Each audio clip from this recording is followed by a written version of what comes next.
Ladies and gentlemen, boys and girls, welcome to another episode of Hollywood After Dark, episode 76, 13th of September 2021. Tonight, Hawkeye trailer reaction, Megan Fox versus a Chud. And is the next Indiana Jones going to be a woman? A woman? An excellently well-written woman? I don't know. All that and more here tonight on the show. Let's get the hell into it.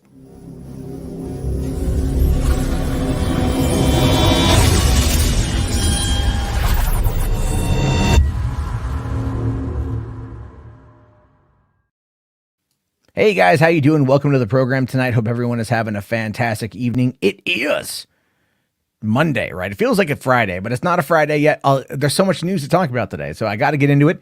I have a lot to get to tonight, so let me kind of go through everything that happens at the beginning of the show. And that, of course, is, let me give a shout out here to my excellent channel members. You guys are fantastic. It is an ever-growing list of people. I'm going to have to start really breaking it down into multiple pages, which is awesome. Thank you all so much for your continued support. I really appreciate it. And I'm going to tell you, though, who doesn't appreciate you. That is Mace Grandolph, my arch nemesis, Mace Grandolph. But anyway, if you guys want to get your name on that list, become a channel member. Great way to do that. And this month, we're going to be giving away Drunken Master 2 on Blu-ray. This is a one that is an excellent movie. If you haven't seen it, it's amazing. And then that is going to be up at the end of the month. If you want to get in on that, become a member, drop a super chat, or join the Patreon. Great way to help support the channel. And that's my shilling. Other than that, drop a like, because Miss Minutes is going to cap a bitch if that doesn't happen. Anyway, a lot to talk about tonight. I'm joined by a couple guests. We're going to be bringing up. Real quick, before I get to the guests, there were a couple of super chats that popped in. Right off the bat, I want to make sure I got to these here.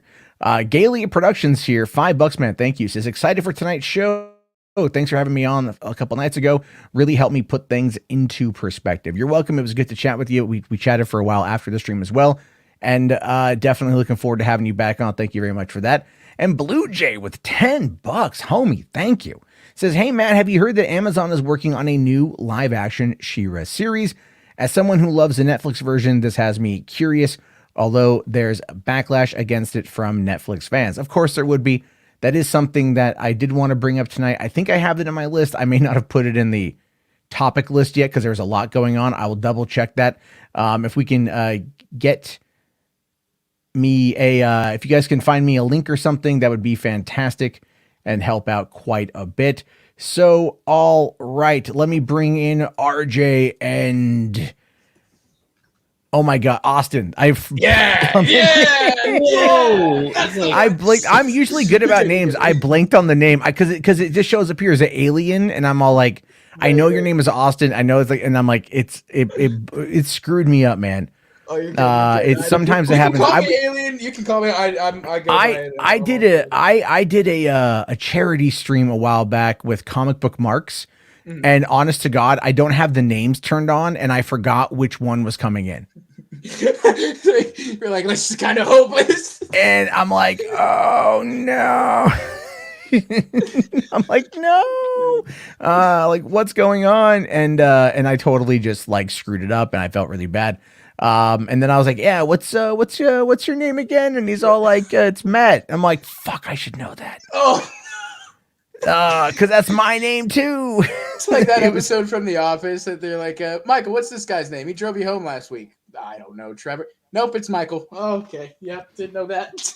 Yeah, I've done that before. Sometimes, because you just get so into it sometimes that you just kind of forget about everything. It ends up just kind of like, it all kind of, you're just kind of rushing to think of it all, and you kind of screw up. I do that all the time.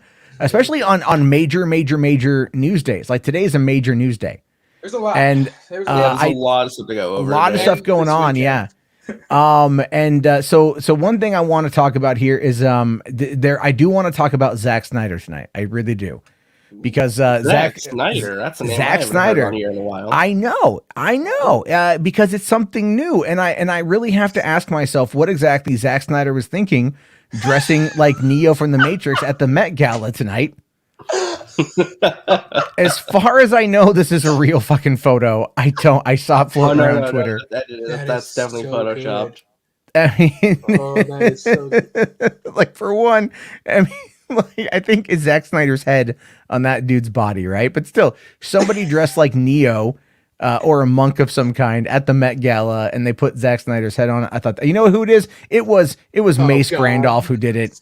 It was Mace Randolph. Oh, that Mace Randolph always out there screwing me up. I didn't realize it was the Met Gala today either until I started seeing the photos pouring in.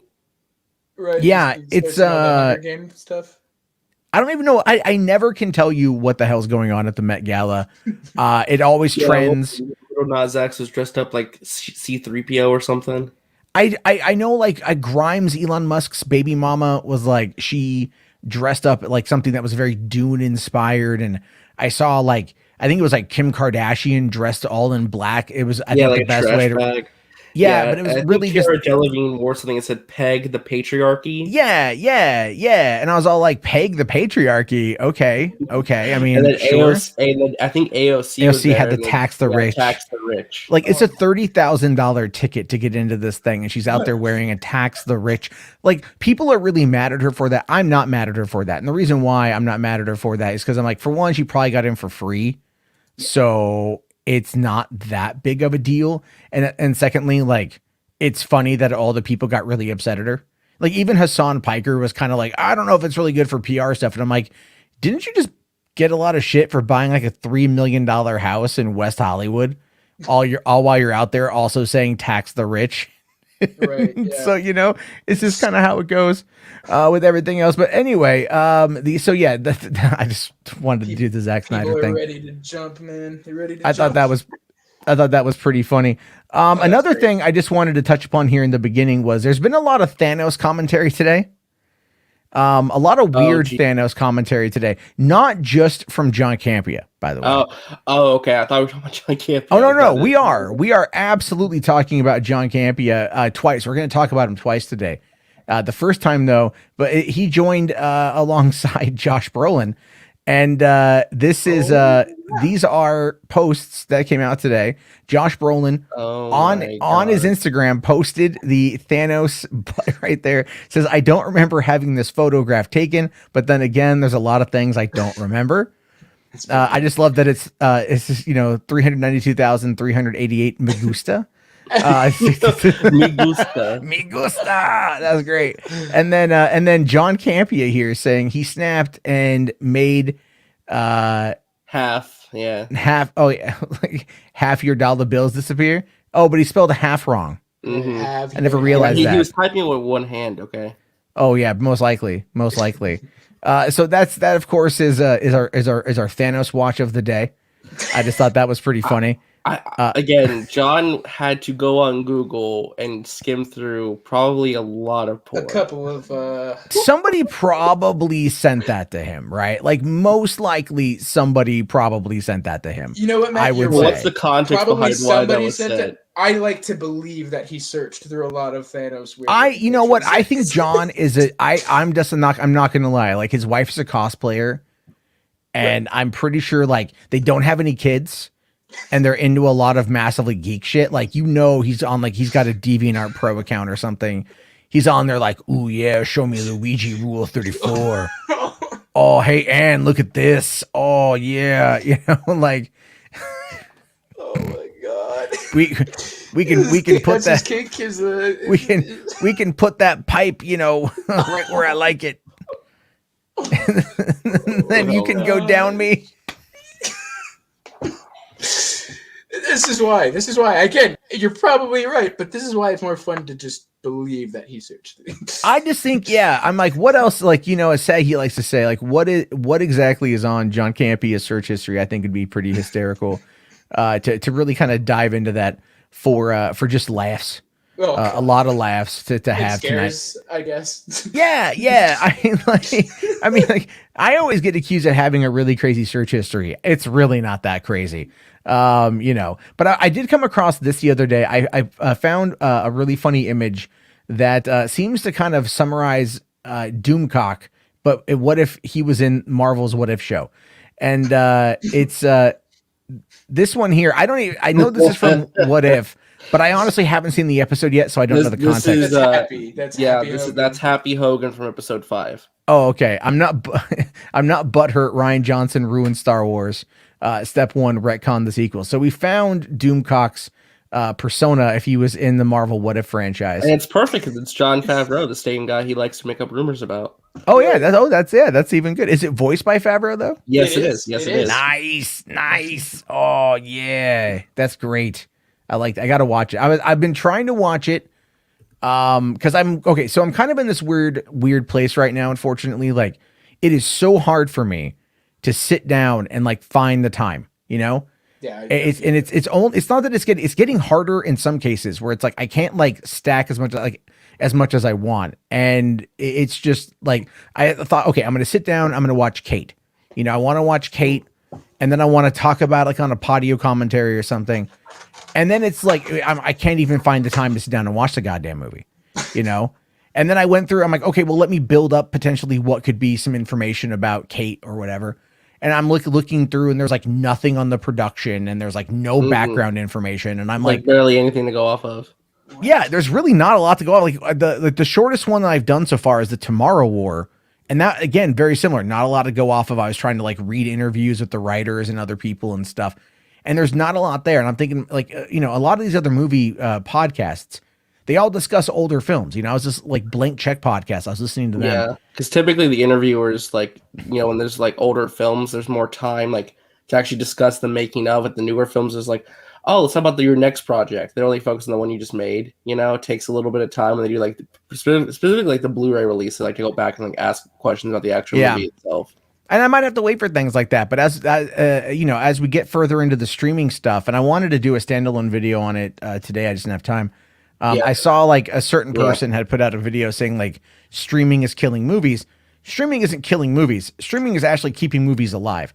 If we would have had a pandemic during, let's say, like the 90s or like the early 2000s and shit, before streaming was a thing, that would have killed theaters. That would have just straight up killed theaters. Yeah. Because no one was going to go. I mean, Blockbuster in Hollywood would have a massive boost in revenue. And then they would have been the ones kind of more controlling the show and calling the shots. But ultimately, it's like streamers, they get the continuous income. They can then put the money in and continue bringing out the content. And now that Netflix is actually expanding into theaters, so again with Amazon getting into MGM and buying them, that's a distributor. Getting into them, that's going to be putting those kind of movies out there. And that's going to put money in theaters' pockets. Yeah. So, I'm sorry. Like, if you think streaming is killing theaters, you're not paying the fuck attention to what's going on. Do you think, because it's pretty obvious, like, Disney and Warner and these guys, they're going to make some pretty hot, premium content with the IPs and stuff that they have. You think, like, where Netflix and Amazon will succeed is the indie content that kind of like they have been the last couple of years, or I mean Red like, Notice looks promising as a blockbuster. Yeah, but... well, it's like $185 million movie. That's a higher budget than Shang-Chi. Right. I mean, I think the big thing here is that like it's all going to be original IP, because one of the things that's holding Netflix back is its licensed content. And so, for example, when they had The Office on there, they were paying $100 million a year for the licensing rights for the streaming rights to the Office. When I forget who it was, I think it was HBO Max has Big Bang Theory. Yes, and they paid, I want to say $1 billion. Yeah, they paid a lot of money. They paid a lot, or maybe $500 million or something for the rights. I mean, look, Paramount just paid Trey and Matt from South Park $900 million for like 14 films and like 7 new seasons or something. Yep. Or or just through 2027, I think, with 6 new seasons, I think. Right. And that was $900 million is what they paid them. Obviously, IP milking is going to be a thing where these companies have full control over it, and that's going to be on like those streamers. Netflix is trying to create the content that people are, they need Stranger Things. They honestly, everyone needs like their own Game of Thrones type show. You need a big event show. Exactly. Right. And that's something that's going to bring everybody in. I think The Witcher season 2 is going to do that for Netflix, given the popularity of the last season. I mean, obviously Stranger Things season 4 when that comes out next year. Yeah, it's gonna be huge. And but look at Amazon. Amazon's got the Wheel of Time dropping here pretty soon. I think that's going to do pretty well. Yeah. And don't forget, live action She-Ra. Right. That's gonna move the needle, man. It's gonna make Amazon top over Netflix, guaranteed. Yeah, 100%. Yeah, exactly. A live. You know, why don't we start with the live action She-Ra since you segued into it so beautifully, RJ. Thank you. So beautifully, you segued into something that I totally even forgot to add. I don't even know if I added it to the list or not tonight. A couple things came in like last minute. So let's take a look here at the at what's going on with this potential live action She-Ra show coming over to Amazon. Now, what I don't get is after having 2 He-Man shows and a She-Ra show, and Sony selling the He-Man movie to Netflix, the one that they were developing with Noah Centineo before he dropped out to go work on Black Adam. Oh, wow, they were building. Yeah, they were building all of this over at Netflix. So like the question then becomes, what happened? Why exactly are they now doing this She-Ra show over at Amazon? Yeah, I think it plays a lot into the fact that the She-Ra and He-Man rights have always been very weird. You know, He-Man's owned by certain people, She-Ra's owned by different people, and I think what probably happened was before She-Ra went back to the owners of He-Man, they were probably, let's negotiate a live action thing over at Amazon before we leave, and it goes back and reverts, everything goes over to them.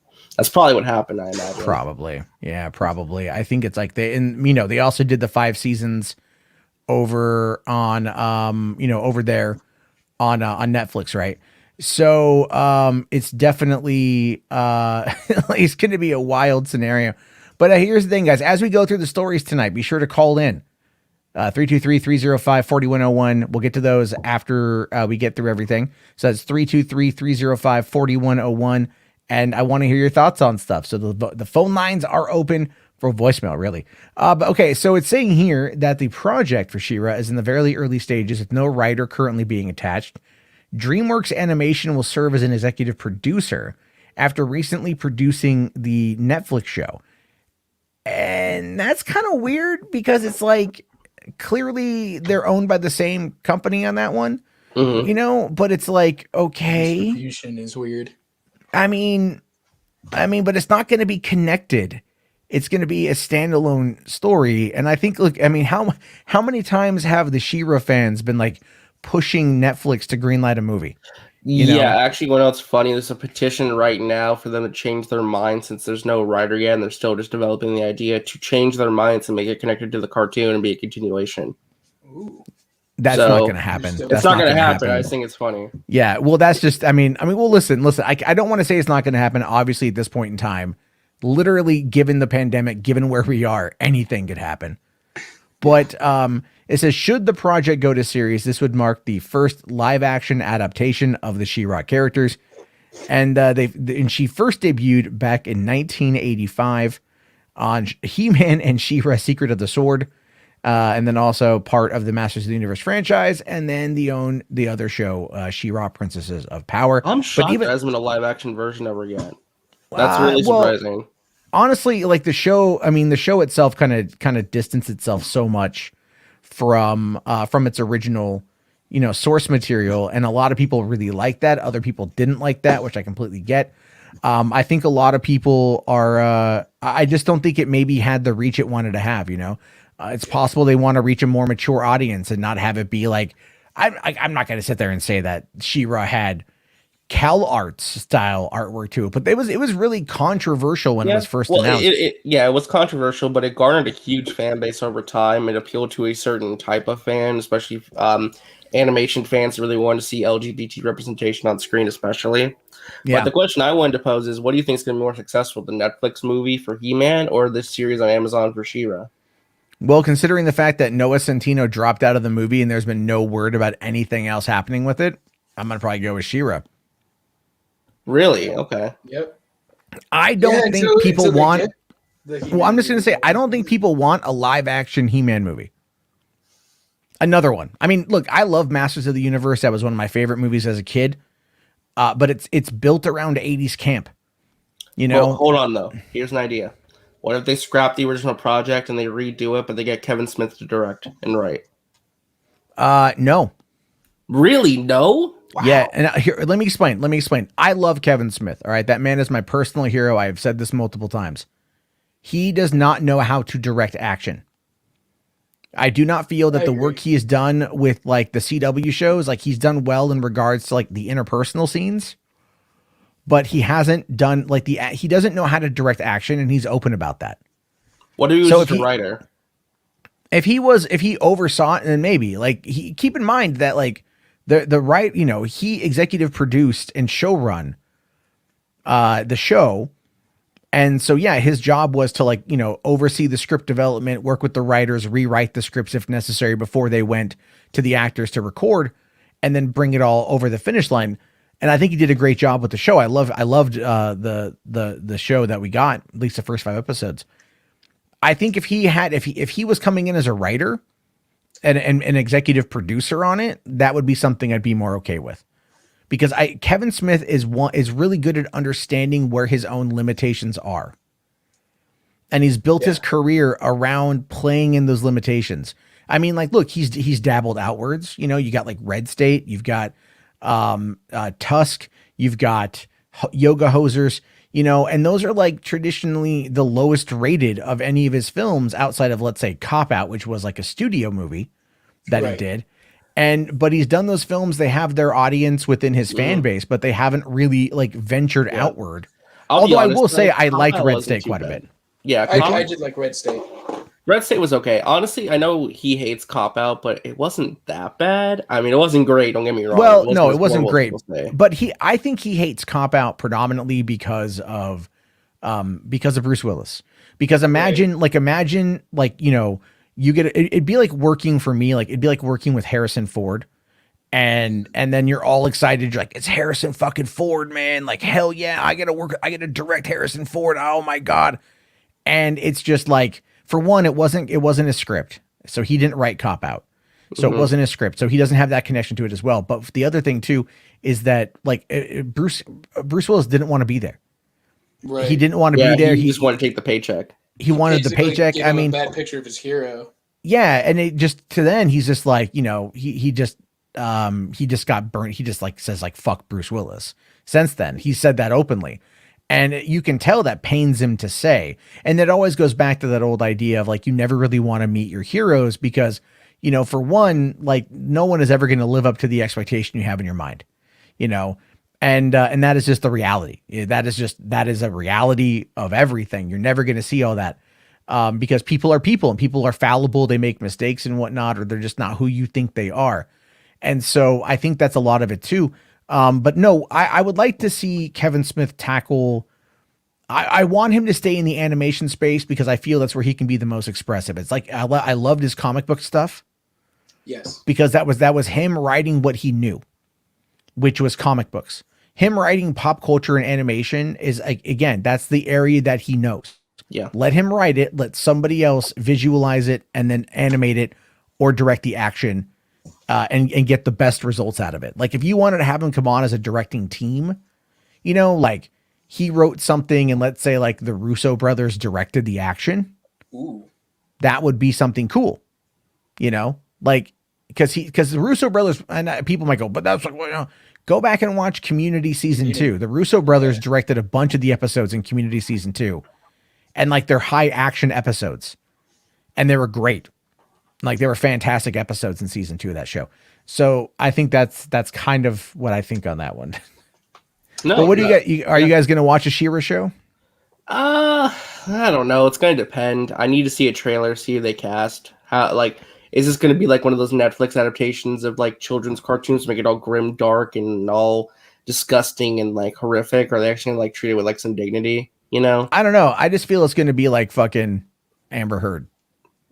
Actually, I saw some people saying it was like they should cast Dove Cameron as She-Ra. Well, I don't think the Powerpuff show is going to go. So right. I think the Powerpuff schedule show might be freed up. So. Maybe. I don't know. And I know you got a thing for the Dove Cameron, RJ.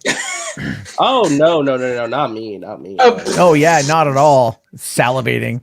No. My eyes are. This guy and Haley. You know, your eyes today are on Haley Steinfeld, but you know, when we were looking at those set photos of Powerpuff Girls, even you were like, ooh, Dove Cameron. And I believe, and I might be paraphrasing, correct me if I'm wrong, but I think the terminology you used was yum.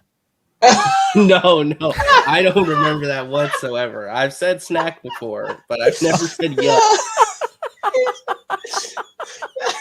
Someone go back and find that episode, because we'll find out more. Anyway, H Bart's here. Great segue. $2, buddy. Thank you. Says me and RJ gonna battle for Haley.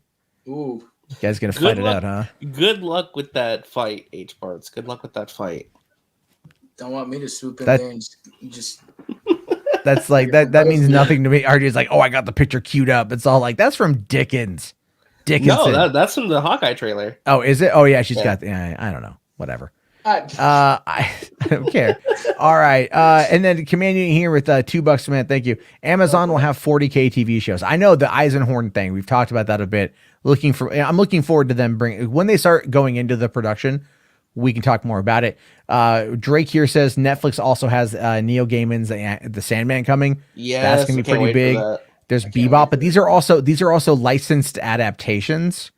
So it's like let's remember though, Sandman and Cowboy Bebop are going to be woke failures. But remember that. Well, even on like a non-jokey way, there was Jupiter's Legacy that just came out, and that was like a $200 million show.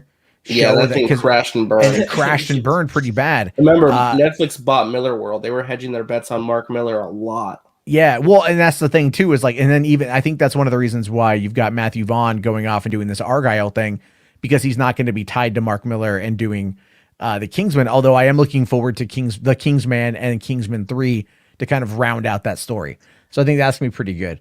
I don't like Mark Miller, actually, his comics. I love what Matthew Vaughn has done with his work.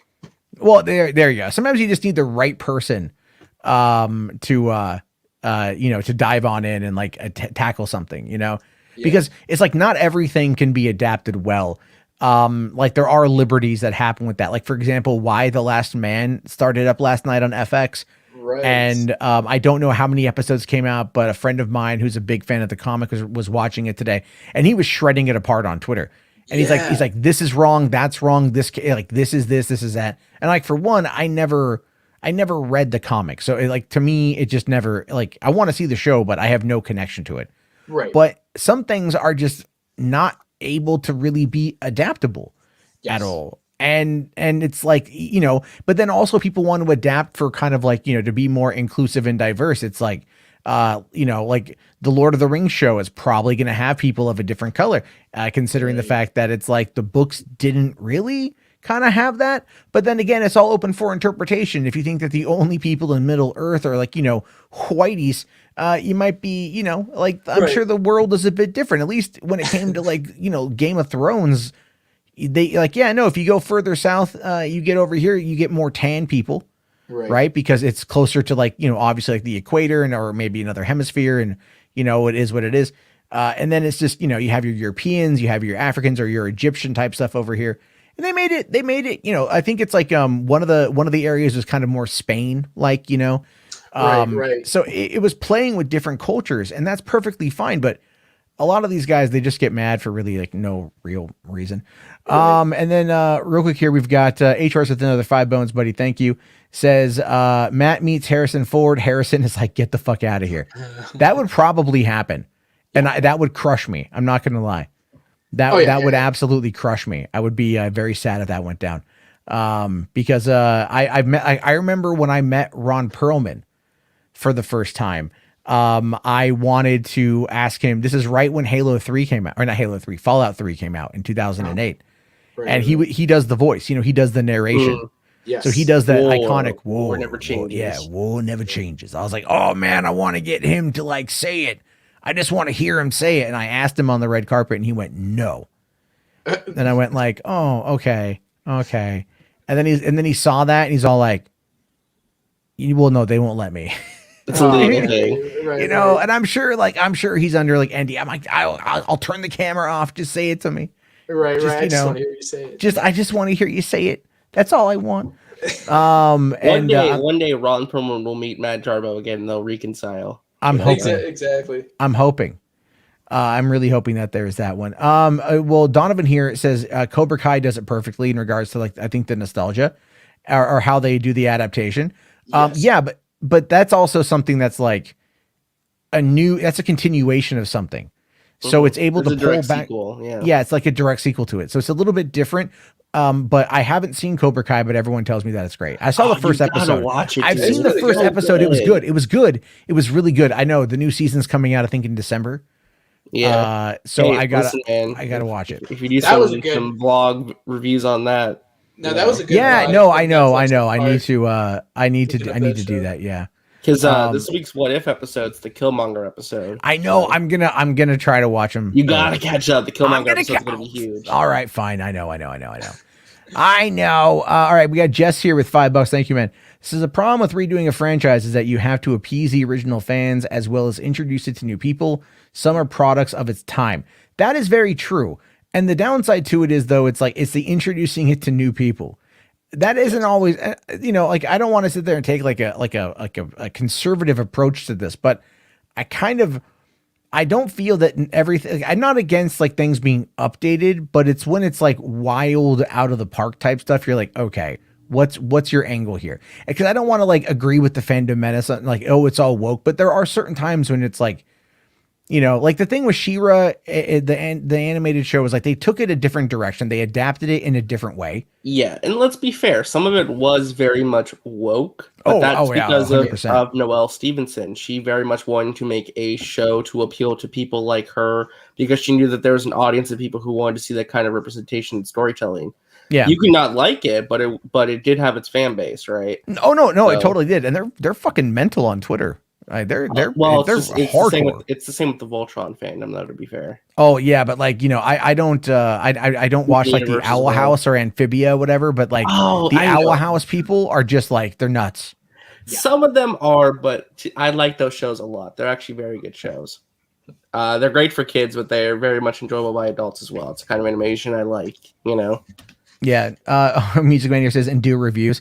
Man, the thing is like, I'm thinking about probably changing up Podio commentary to be more about like just discussing a movie versus going and then trying to do more with its production history, but like not go all the way through like that.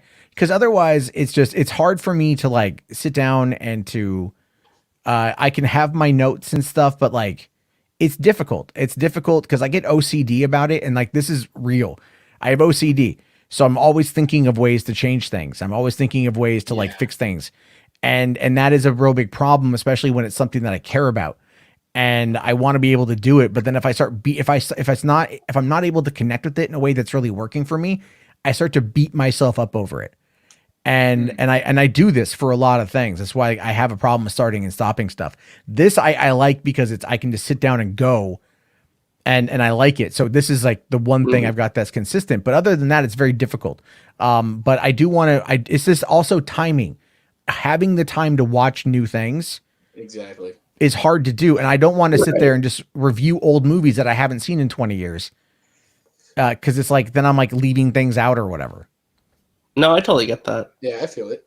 Yeah. So it's one of those problems. I was going to ask, by the way, how the hell do you know about the Owl House? I'm just curious, like, how the hell did you know about like the fan? Like, I'm just kind of surprised. It fucking trends on Twitter, dude, like all the time. Because the fan base is huge. I know. Yeah, no, it's like I know. Like I'll just check random Twitter. Oh no, I started following some like Disney animation Twitter accounts as well. Okay, yeah, just to get some more. Season 2 aired over the summer. Yeah, and then like. I know that one did pretty well, and then people are like, "No, we need like another season in a movie." And because the season 2 like it's cut into 2 parts, and season 3 is going to be like 3 animated movies, and that's it, or like 3 animated specials. That's it. Okay, well, I mean that's not nothing, I guess. Yeah, like, I know. It's, it would have been nice to get more seasons, but yeah. Well, there's look, I mean, my favorite animated show right now is F is for Family, and I was really surprised that Netflix kept re-upping it because people I know talk about it, but it doesn't get. I haven't seen that one. Is that the Bill Burr one? Yeah, that's the Bill Burr one. It is literally the funniest goddamn show on Netflix. Okay. I need to watch in my it. opinion. Bill Burr is one of my favorite. If you know anything about like, it's one of those shows to watch with your parents. I mean, except for season 1, episode 5. Do not. Actually, you know what? Do and then record your reaction as it happens. And I'll bring it back here and I'll let you know. Yeah, because like that was one where like when I first saw that show, I binge watched the whole season with my girlfriend in one night.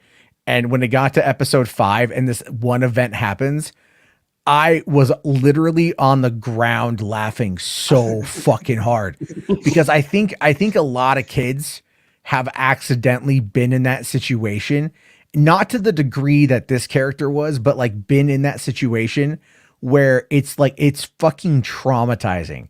And just like where, when what happened, it was so bad, but they're giving it like a final 5th season at least. So we are going to be getting somewhere in the neighborhood of like, I think 60 total episodes or around 50, 60 episodes of the show. Yeah. And it's really easy to rewatch. It's a fantastic show. And I would love more people to like fucking, to do it. I actually, the co-creator of The Simpsons, Michael Price, co-created this show as well. And I did a review of season 3 a couple of years ago, and he saw the review and he liked what I had to say because there's a lot of continuing storylines throughout the seasons. Mm-hmm. And because it takes place I think the first 4 seasons take place over the span of about a year. Oh, okay. Like really. So it's like a lot of callbacks, a lot of things like that. And he actually followed me on Twitter and we communicate every once in a while.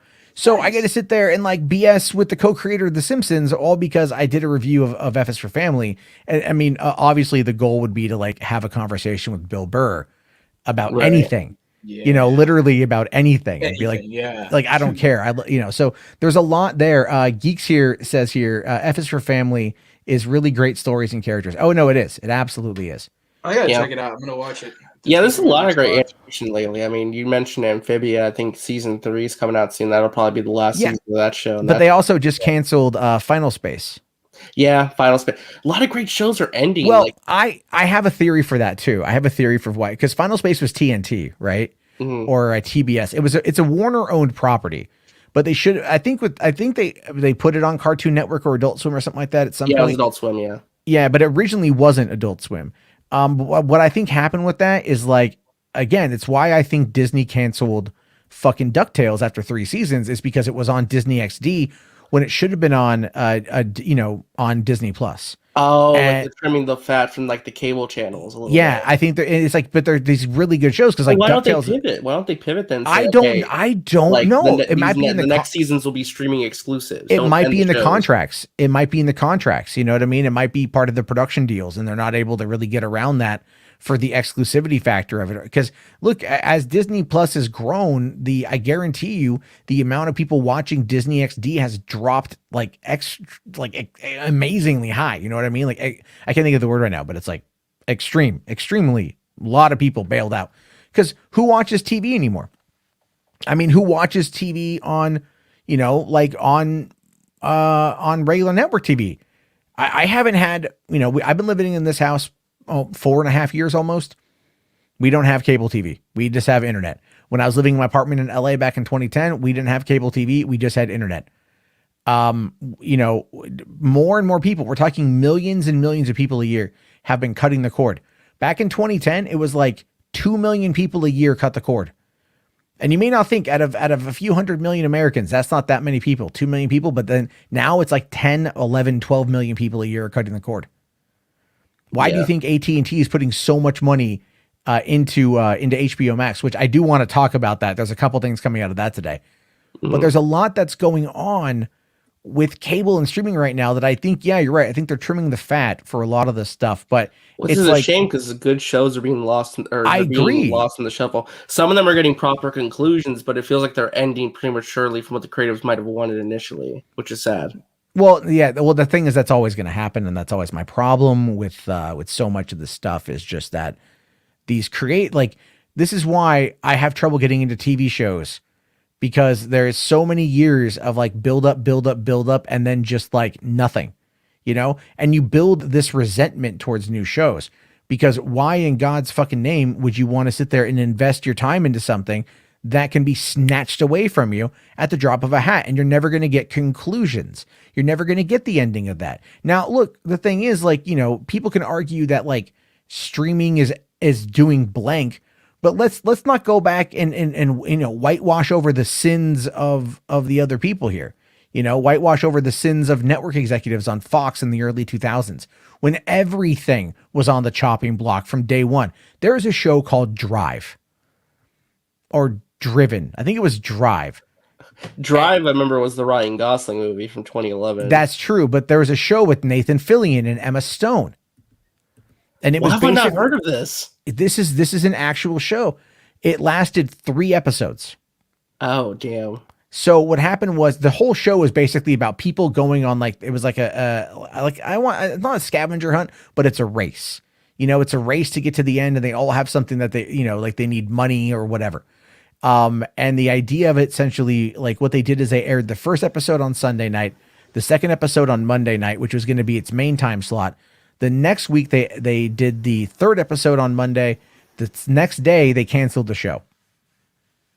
It just was gone. Yeah. It was gone. It was gone. And that was it.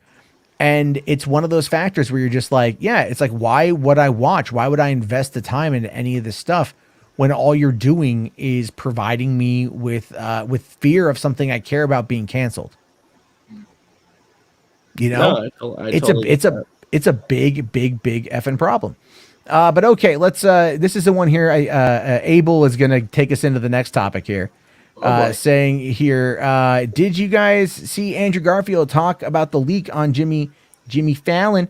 That was something that was brought up by Abel right before going live. I do actually have that clip. We will play that. Yeah, because I missed this, but I'm very curious to watch. Yeah, this just came up, so I've got it right here. We're just going to give this one a listen. Andrew's been talking a lot lately. I know he's opening his mouth a lot more than he should, but let's see. There's a photo going around on the internet of you and Tobey Maguire on the set of Spider-Man. The new Spider-Man movie. And I was like, wow. I'm not sure about that.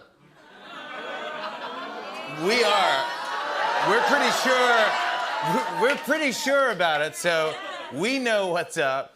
Do you know what's up? What I'm telling you is you're in the new Spider-Man No Way Home. Congratulations. Wait, what? Yes, congratulations. You're gonna be in it, yeah. That's exciting, right? I had no idea. Have you seen the photo? What are you talking about? Yeah, you wouldn't see the photo because you're in the photo. No, it's not possible to see a photo that you're in. That's correct. I'm the worst detective ever. How could you be in this if you're there? It's a photo.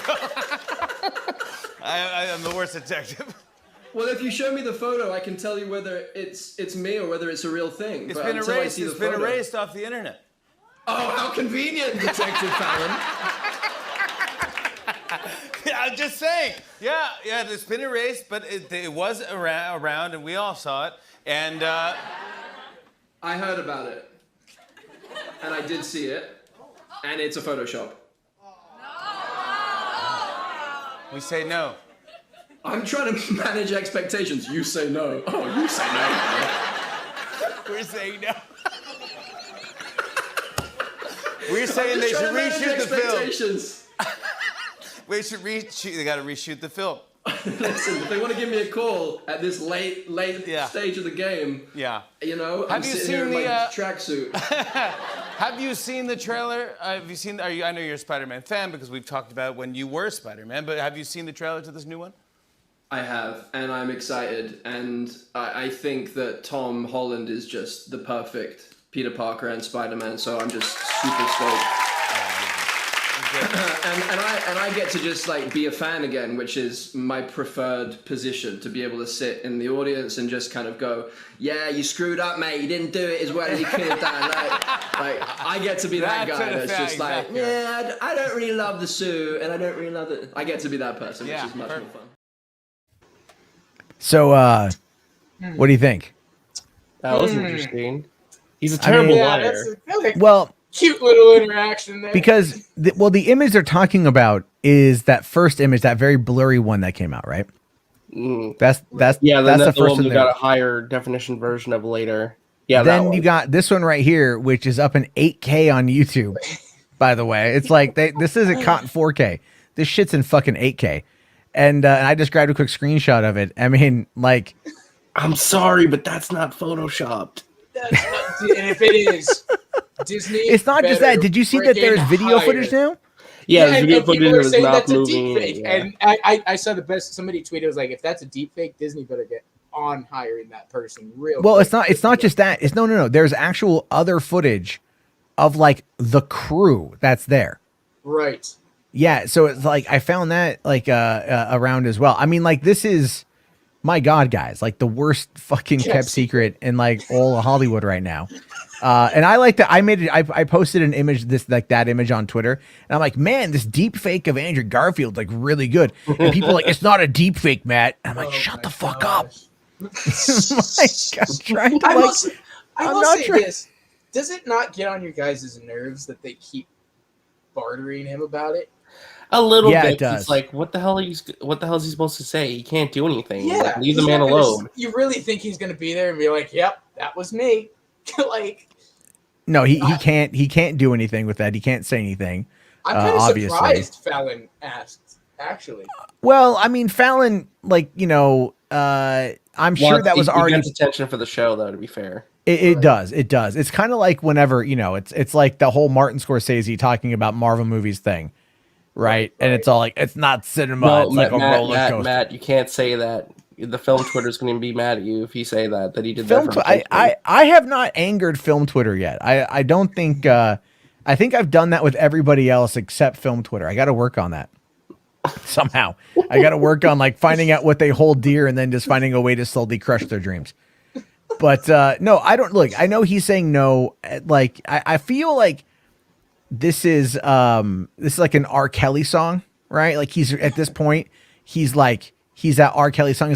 He's all like, my mind is telling me no, but my body is telling me yeah. And then like he just pees in a closet, you know. And then that's what happens with fucking with Andrew Garfield. But that's actually the scene in the movie. it is. It's a deleted scene from Amazing Spider-Man 2 where he mourns the death of Gwen by pissing in a bottle in the corner. So he didn't leave his room for a week and he was at a Depends and Aunt May was like, I gotta go to work, you lazy fucking bum. Is that when he grows his silent beard too? Stop playing with your web slinger and get a job. Don't you fucking rent in Queens is expensive, you bitch. That would be funny. I would love to see a realistic Aunt May.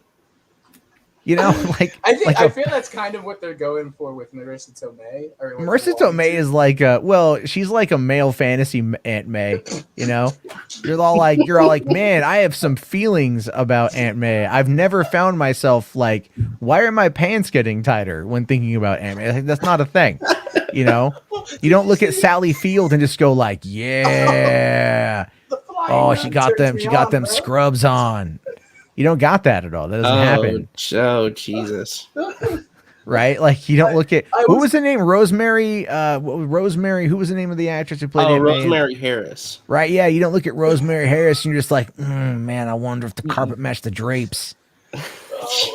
You can call me a miner from 1938. I'm going for silver, baby. You know, like, it ain't...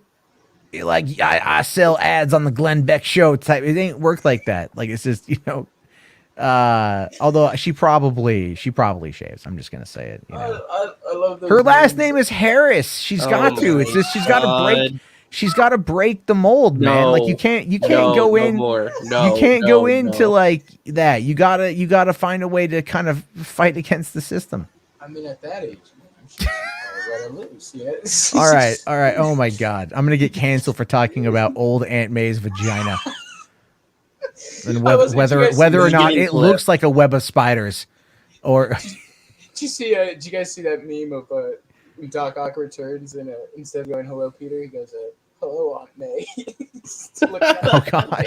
Yeah, no, it's funny because Alfred Molina's had like an on-screen role with Marissa Tomei, and they've had like an on-screen romance, so it's really funny. Oh wow! That's gonna be great. Oh, you know, it just dawned on me that in Civil War, when Robert Downey Jr. was hitting on Aunt May, you know, they were in Heart and Souls together.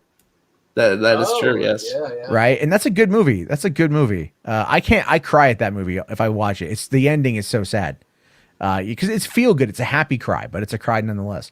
Right. So Mo Moon here says Jarbo only has eyes for gilfs. That's not true. Oh my god. I have eyes for a lot of things. I see.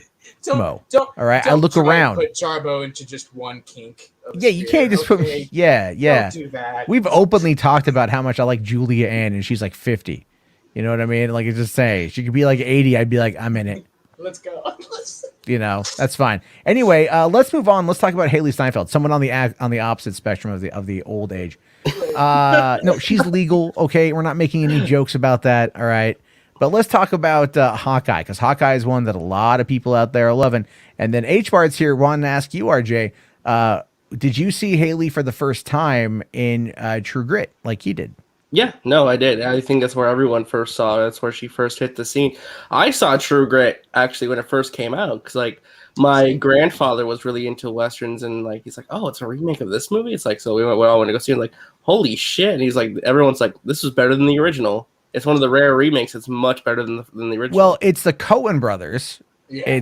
It's Jeff Bridges as an old crotchety, Rooster Cogburn. Yeah, Rooster Cogburn. Perfect and then you've got perfect yeah. interpretation of that Well, then character. you've also got like Matt Damon as LaBeef, That and was so Brolin, weird too. when- Josh Brolin. Yeah, When the trailers came out, I thought like that's such a weird casting, the Matt Damon one, and he ended up killing it too. he was good. Yeah, the whole movie was great. Yeah, like the whole movie was pretty fantastic.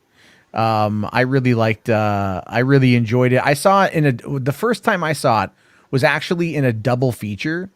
I went because this is when I was working for the theater out in LA. I could go to other theaters and see movies, and so I actually went and watched it with we did that movie, and we did The Tourist with Angelina Jolie and Johnny Depp. Though we saw those, and that movie was bad. Every time I hear the tourist, I'm the just tourist reminded was like legendary. I'm just reminded of the Ricky Gervais jokes. Yeah, no, we saw that one, but here's the most interesting behind the scenes thing I think about True Grit. It was the first feature film for like theatrically released that was edited in Final Cut and not Avid. So what's interesting, I know like no one here is going to get that, but like for the longest time, movies were edited linearly, right? With the Avid editor, so they edit linear where. Final Cut and like any other average kind of movie editing software is generally non-linear editing. Right. So you have NLEs, that's what they're called. And this was on Final Cut, which was massive at the time to edit the movie on that. Now they actually do it on Final Cut or Adobe, are most movies edited on. That's standard now. Yeah, so it's so funny that like a decade ago, the Coen brothers kind of like really kind of threw it into this weird space where a lot of us who were like the low budget film nerd type people were just like, oh shit, dude, they're getting on our level. Like that was a real interesting marriage of technology at the time. Kind of like when like Crank, which came out 4 years prior, that Jason Statham movie was basically shot entirely with like Canon prosumer mini DV camcorders. Right. Right. And then but then go forward to like 2012 and you've got Act of Valor. That Marine movie that's kind of like it's kind of like Call of Duty the movie, to be honest with you.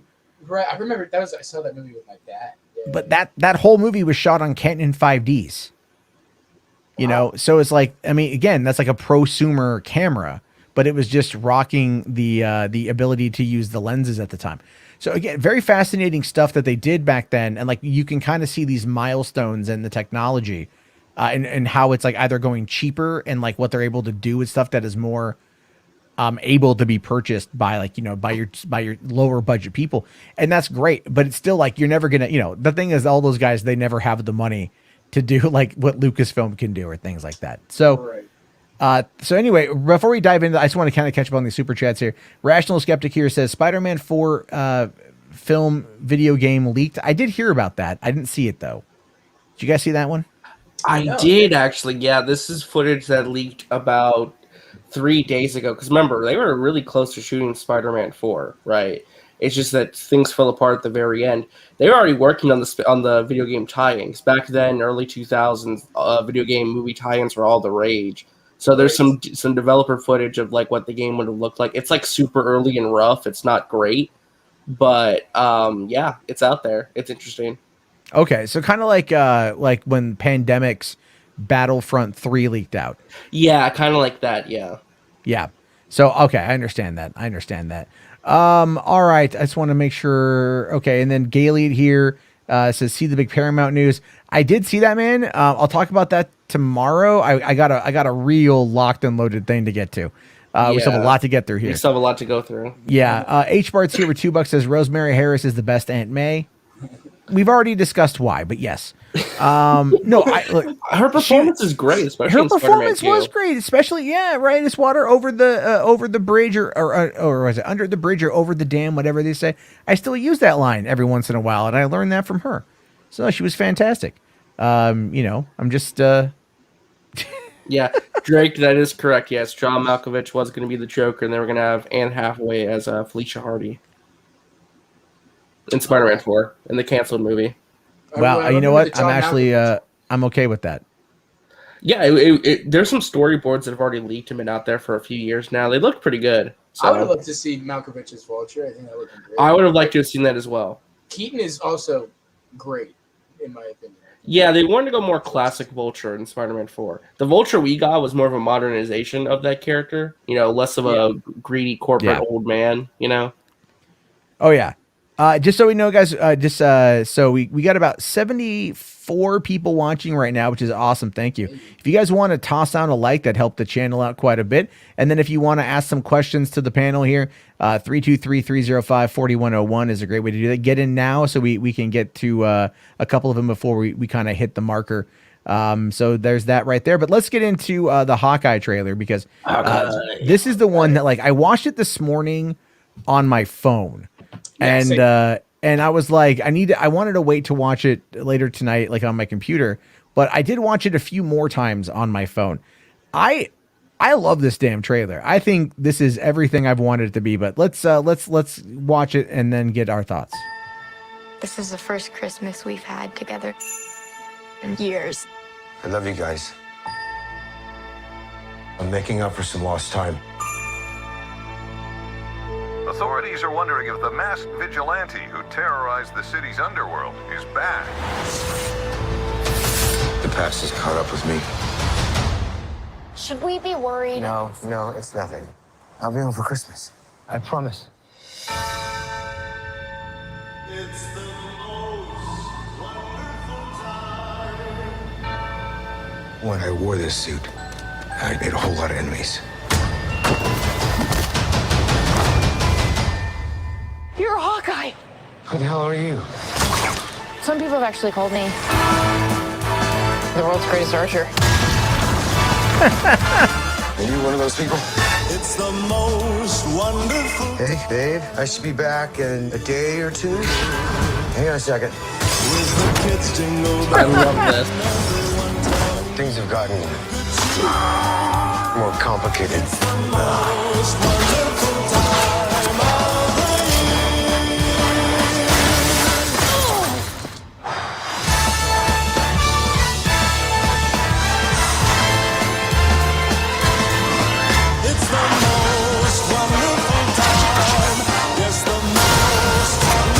This is too dangerous.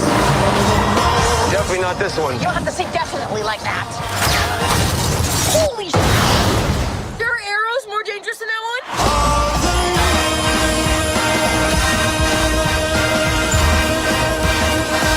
Oh, it's just some Christmas. That's going to be great. That's just fun. The first thing I tweeted when I saw this trailer was that whoever decided to set this show during Christmas deserves a cookie, because that took me by surprise, took everyone by surprise, because we saw the set photo leaks, right? Yeah. Nobody knew this was taking place during Christmas. So this trailer was a big surprise. This is a Christmas themed show, Well, that's a perfect everyone setting for this kind of story. Drake here makes it a point that I made the same point this morning. Marvel Studios presents Die Hard. Yes. Yeah, it has the vibe. It has the vibe. The weapon, because more like a buddy cop team up. Well, it also feels a little bit like, because I was watching Dave the Film Junkie earlier, and he watched it, and he was like, I don't like the trailer. Like literally, like he's like, I don't like the trailer. It's like who the Christmas music? Why Who didn't needs he Christmas like it? music? It felt like very superficial and whatever. And Okay. I jokingly said in the chat, I'm all like, if this was DC, you would have creamed your pants. But no, Jeez. but the thing is like, it does feel like a buddy cop. It feels like an 80s buddy cop style movie. You could say Lethal Weapon. You could say, early 90s of maybe like The Home Last Alone Boy 2. Scout. Yeah, sure. Maybe Home Alone 2, whatever. But like, it does kind of feel like Shane Black inspired. Yeah, and very much also reminds me a lot of the Marvel Netflix shows, which I think is kind of intentional. It very much feels like the street level show, which is good. Yes. And I actually like those more than like the powered ones, only because it's like I identify better with those characters. And I just feel like watching this trailer, it's like, for one, like they throw a fucking Molotov in there, and he's like, hold on, and he grabs it because he's got like the fastest reflexes. He breaks the window before it even hits it. And Yeah. catches it. That is And then amazing. throws it back. It's like, yeah, but it's like, this is like the world's greatest archer. Like, he's not going to have like insanely fast reflexes, Yeah. Like, I mean, look at that shot Yeah. from the first Avengers when he's like not even looking. He just like fires the bow back and it takes out the Chitauri. It's like, the dude's good. Mm-hmm. No, and also I was going to mention, this is literally ripped right from the Matt Fraction Hawkeye comics. Like, I know some people here might not be comic fans, but I am pleading with you all, please read those comics before the show comes out so you get a better idea of what the show is aiming for. You can appreciate the references. Which one? I mean, you have the Tracksuit Mafia, the muscle car from that comic run, Lucky the Pizza Dog, there's a shot of him in there. This is very much that exact comic run brought to life in live action via Christmas theming. The Christmas theme's new to the story, but it's exactly like that comic. Yeah, and it's Matt Fraction Hawkeye. Yeah, Matt Fraction Hawkeye. I think the run's called My Life as a Weapon. It came out in 2012 because Marvel told Matt Fraction, hey, Hawkeye's popular because of the first Avengers movie. Make a comic. And he's like, okay. And then he made that. Yeah, So- I was at when they first announced the show. I was at Comic-Con and like I saw the book there, the graphic novel for it. I should have bought it. I didn't. I'll have to go and find it. It's free on like stuff like Comixology, Marvel. Oh, okay. Unlimited. Okay. It's like 9 years old at this point, but it's a great read. All right, and then HBart's here with $2 asking, where is his wife Velma? Where's Linda Cardellini? I don't know, Did you guys but not see on the phone? but I'll be did back, babe. yeah, so he's talking to her, so maybe I don't know what's going on with that, but here's Maybe the cool she thing. couldn't film in time for COVID, so they Maybe. had audio recordings. Maybe. But did you? But here's the thing. There's another little cameo appearance in that trailer that I don't know if anyone caught on. His daughter that he talks to. You know who that is? Oh, Joe Russo's daughter. That's Joe Russo's daughter. Yeah. From So Endgame, it's like So if you that profile shot of her before they get into the van, that's all you can totally see. That's Joe Russo's kid. You can totally see the family resemblance, which to me, that's actually really cool that they were able to get, like, they brought her back, the actress, who's, I don't know if she's an actress or not, but it's like, I think she's trying to be an actress. Well, I'm maybe. not I familiar mean, with her work. I'm pretty sure her dad can just make a call. Hey, listen, Right, for cronyism real. and nepotism is a major thing. in There's also Hollywood and whatnot. there's also a shot of Echo. I don't know if you guys caught that. Oh, Yeah, I the saw red it. one. Yeah, she's enshrouded in red lighting. Now Okay. I know, I don't want to get people's hopes up, but the fact that a Daredevil-centric character is encompassed in red lighting, it looks like someone's walking in behind her. I'm just saying. I don't know. I'm just saying. You never know. Now, did she end up working for Kingpin? Yeah, she is. So basically, the story is that the Kingpin basically frames the murder of her father on Daredevil. Kingpin kind of adopts her in a way. That's like a surrogate father to like manipulate her to go after Daredevil. It's a whole thing. So her origin story is intrinsically tied to Kingpin. So if we see Kingpin in the show, that's why. Well, And it's she- someone. and we know in Variety reported she's getting her own spin-off show. So Yeah. Well, so we got her here, and then whoever's behind her looks like they are wearing a suit of some kind, but it's not a white suit, so I don't know. I don't know what it's going to be there, but it is possible that we are going to be seeing. And then also, Vincent D'Onofrio put out a very interesting tweet today. he's been liking tweets too. Yeah. Oh, he is so playing it up, which is fantastic. I love that. Well, he's so excited to be back. He loves it. I'm so excited. He's well, he put out a couple what is this here? A couple of poems. Right? And so this came out last night, actually, right around the same time, we were getting all of that information surrounding the potential, the trailer that's supposed to be dropping this morning. So all of a sudden he started putting out this stuff. And so it says here, the stern person with the cracked face, that stiff jaw jutting outward. Through the eyes, we can see no clear thoughts, a heavy resentment that their world did not treat them better. Impossible to change, only to see it, take it in. It's us, all of us, not constant, yet us. And then another one here, the three-legged dog, run in, jump in, and with an incredible case of the wiggles. This dog does not ask for pity. This dog does not look up to us. Wants to know what's next. Head tilted, it says. Where should we go? What should we do? Why are we waiting? I say to myself, this dog is right. Now, I don't know what those are from. Right. Yeah, it's very cryptic poems. Like maybe you just pulled them from Google. Well, again, it's like the stern person with the cracked face, that stiff jaw jutting outward. Through the eyes, we can see no clear thoughts because they're clouded, because they're blind. A heavy resentment to the world that did not treat them better. Right? Because Matt Murdock has a heavy resentment to the world for how it treats other people and how it treated him. And so that could be that. And then the three-legged dog running, jumping with an incredible case of the wiggles. This dog does not ask for pity. This dog looks up to us, wants to know what's next. Now, the does not ask for pity kind of strikes me as something like Wilson Fisk. Yeah. Well, also the three-legged dog could be a reference to Lucky the pizza dog because I don't want to spoil it, but, Lucky goes through a lot of things before he's adopted by Hawkeye. So, okay. Yeah, I mean, it depends, though, because I don't know if you noticed, but Lucky was missing an eye in that trailer. No, I didn't look. So, yeah, they were kind of drawing attention to it, so. Well, a lot of people are saying that, he's in, that he is in the show. Like, a lot of people are tweeting that out there and stuff. Yeah, the scoopers are saying he's in the show. Some people are saying it's just a cameo. Some people are saying that he's in, the last couple episodes. But everyone's in agreement that, yes, he's in the show. But again, we don't want to get our hopes set up because, stuff can change. I mean, look at WandaVision. Yeah. They kept promising a Doctor Strange cameo that never happened. So yeah, well, H-Barts here says if Fisk shows up, he's going to be a surprise or in second trailer. They're not going to put him in the trailer. No chance in hell he's in a trailer. No way. They're going to keep that close to their vest. I think they kept a lot of stuff out of this trailer. Oh, they did. We barely even got to see Vera Farmiga. We got one quick shot of her. and who's Vera? I didn't even see. Oh, God. Vera is playing Kate Bishop's mom. Okay. Yeah, and I believe, this is just a theory, I think that her mother is going to be a villain. I think she's the main villain of the show. Well, you don't bring in Vera Farmiga and not have her play something that's meaty. I mean, I have a feeling they're going to change some stuff in the comics and make her the character Madame Mask. So that's just my theory. I could be totally off, but I just think she's playing a villain. Well, we haven't even seen Yelena Belova yet either. Yeah, Madame Mask. What does she normally wear? I'm looking just to see if she's got, because we see her draped in red. Red dress. Yeah. So I don't know. Okay.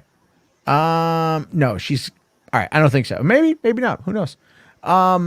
I mean, she is the villain, right? Madame Mask is the villain, right? That's what I thought I read that somewhere, but we have no clue the villain is. There's some rumors of Clown and Hawkeye's brother being in this, Madame Mask, Kingpin. We got no clue.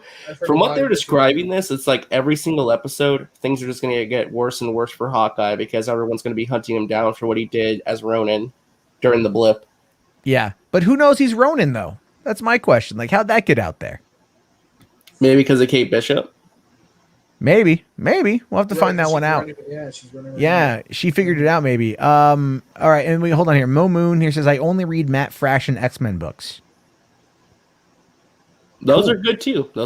Haven't seen them. And then Command Unit here says, you guys need to watch Major Grom Plague Doctor on Netflix. It's the best comic book hero movie of the year. Watch it with subs, not the dub. I will add that to the watch list. Yeah, he's been talking about that a lot. The trailer, we watched the trailer one night. It looked pretty good. I just have to be careful with the trailers just because of this.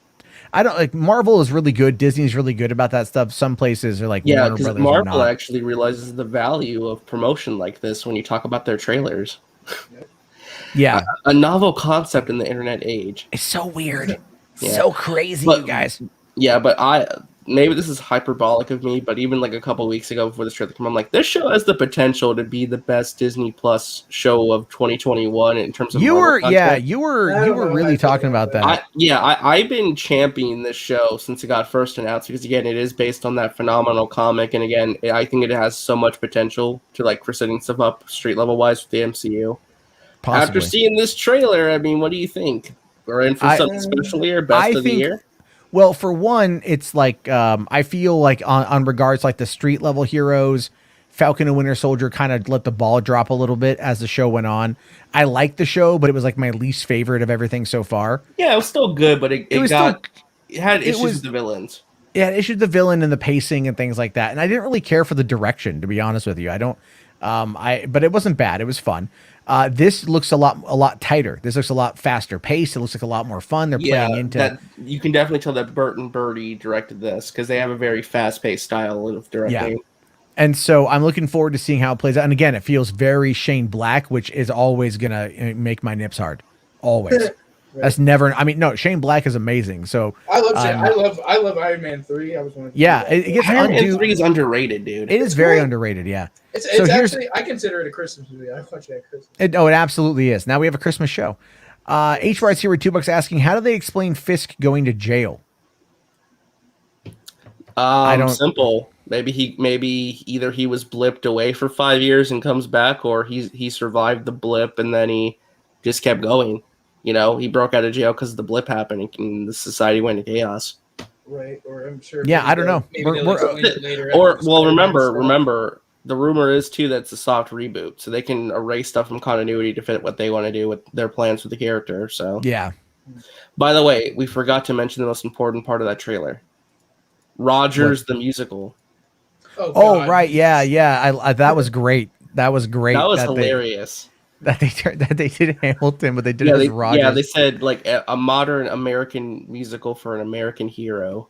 Like Rogers the musical. You have to love the jingoism that comes off of that, right? Like just the blind patriotism, and also how Hollywood would, because if that's popular enough, like Disney might actually make it, right? Well, they're 100% making that for their theme parks. There's no way.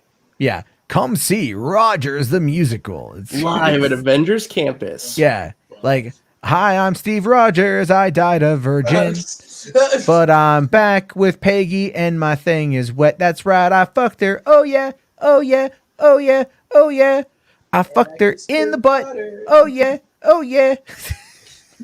Hey, you know what? Haley Steinfeld, man, she's working hard. She's gonna be the Tomb Raider. Yeah, no, she is. She absolutely is. I give her credit. here.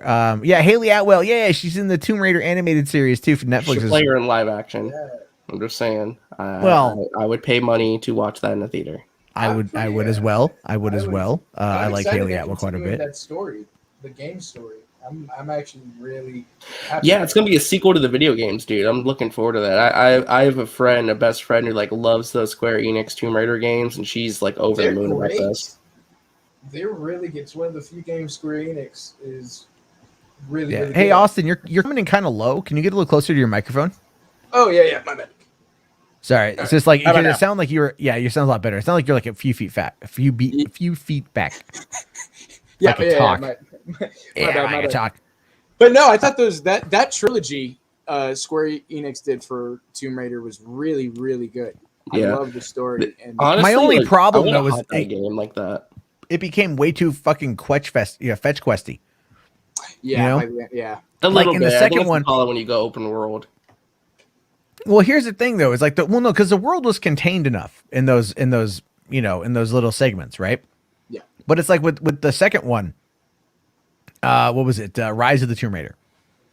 The controversial one because it was Xbox console exclusive for like over a year. Yeah, no, that was the first one. That was Tomb Raider, I think. No, that was the second it's the second one. Okay, yeah, I have them on both. I have it on both platforms, but no, the thing is, like every time you turn a corner, there's like a new collectible to find. There's they completely loaded that game up with so many collectibles to find that it actually, again, I have OCD. That shit fucking takes me out of the experience. Yes.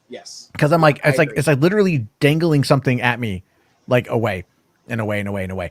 So I'm like, Yeah, but the game was Witcher. That was me with Witcher 3 because there's so much shit to do. It's like I can't stay focused. I need to like clear off the map.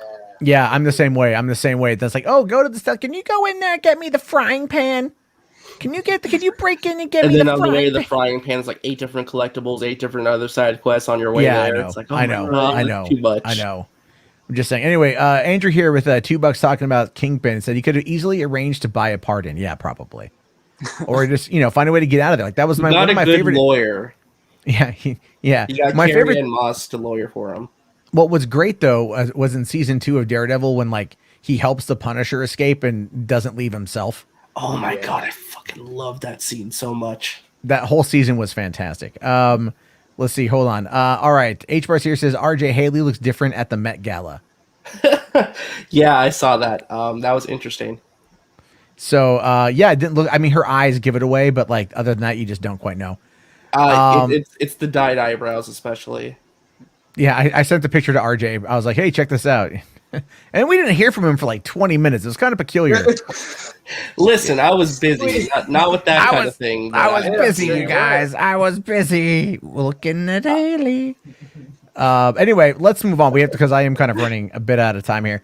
All right, so I want to dive into the situation involving Dune, because Dune is the joke I made is like Warner Bros Done goofed, right? Dune goofed, because there's a lot going on here. And this article specifically, and there's a couple of little tidbits that came out today too.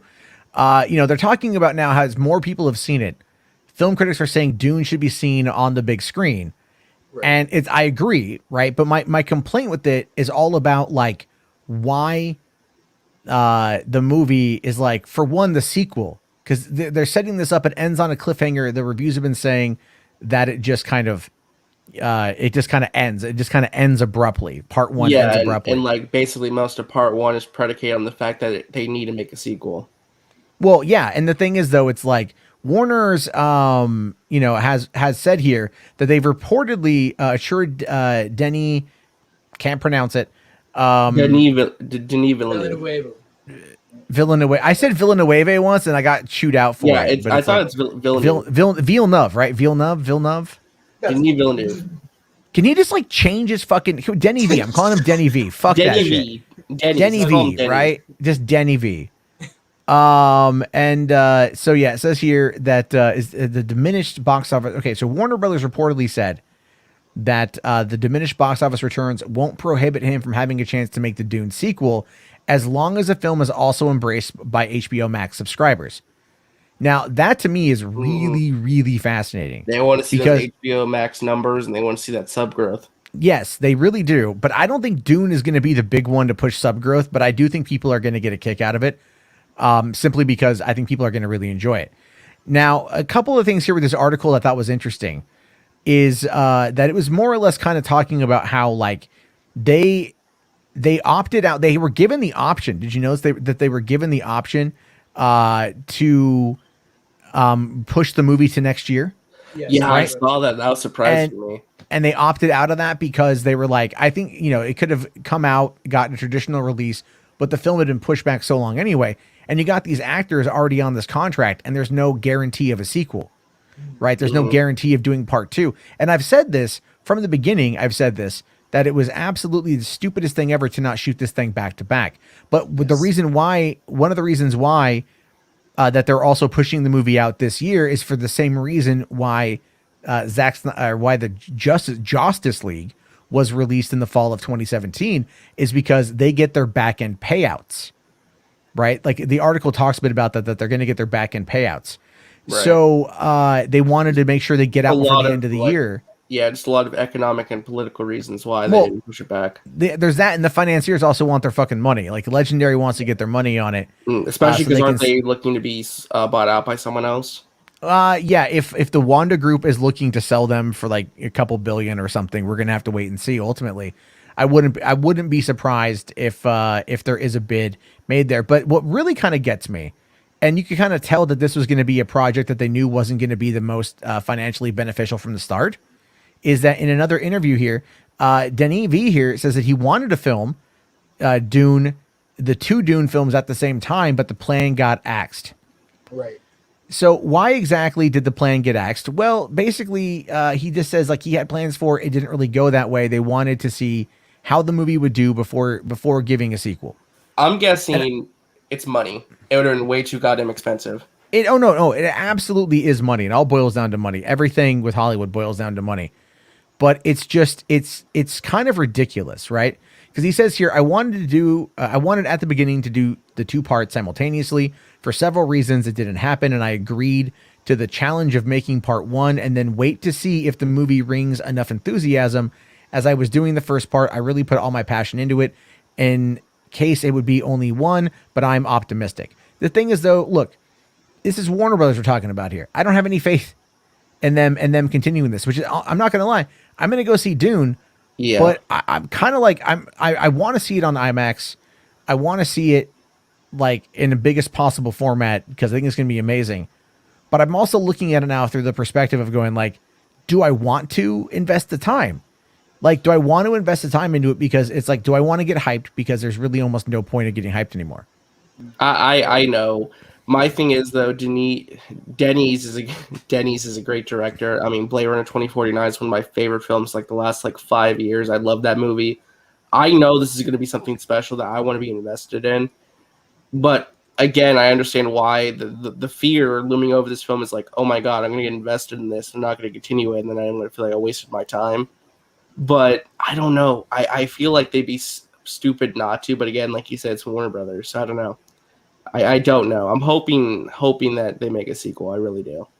Well, I think look at the financial success of Space Jam, of Mortal Kombat, of Suicide Squad, of a lot of these movies that they've put out day and date, and it's again they haven't done. It's not doing good. I mean, Godzilla versus Kong did well, but that was like back in March, and that was a big one. Plus, it's it was like you had to go see that movie on a big screen. I mean, come on, look at the fights, look at what kind of movie it is, you know. Right. But ever since then, it's like it's all petered out around like 20 to 30 million. Like that's their ceiling. They can't go past that. I don't see Dune doing 20 to 30 million. To be honest with you, I don't see that. It could be lower. I think it's going to be. I would argue 15 to 20 would be the high bar. That'd be horrible. That would be horrible, but I think that's going to be the high bar when it comes out next month. It's not, look, and I don't want that. I'm not trying to be a Debbie Downer or nothing. I'm literally to bring it up like that has everything to do with the fact that it's just like, look, it's just going to be a 2-hour, like in 35-minute movie. That's going to it's very dry science fiction, right? It's dry sci-fi. Right. It's dry-fi. Dialogue, a lot of yeah. I mean, but then again, it's like, you know, a lot of what I've been seeing has been a lot of people, you know, the reviewers have been excited, but we know that the reviewers do not move the needle. Yeah. So it's like none of that is. It doesn't. In fact, I even said some reviewers say that they're not sure how general audiences will receive the film, but they know not even critics themselves are sure either. They're like are loving it, but they are skeptical about general audiences liking the movie. Yeah. So I don't know. I mean, I have to wait and see on this one. I want it to be a success. Sure. Yeah. Andrew Dunbar here for $5 here. Thank you, man. Says that makes sense. The plot should go up to the fall of House Atreides. The book could easily support a 2 to 3 film series. Well, yeah, but doing it in 2 parts, I kind of get that as well. I think 2 parts is better. I think 3 stretch it out a little bit too much. I think condensing it down to 2 is for the best. Yeah, I mean, because they don't want to because I don't think they could justify.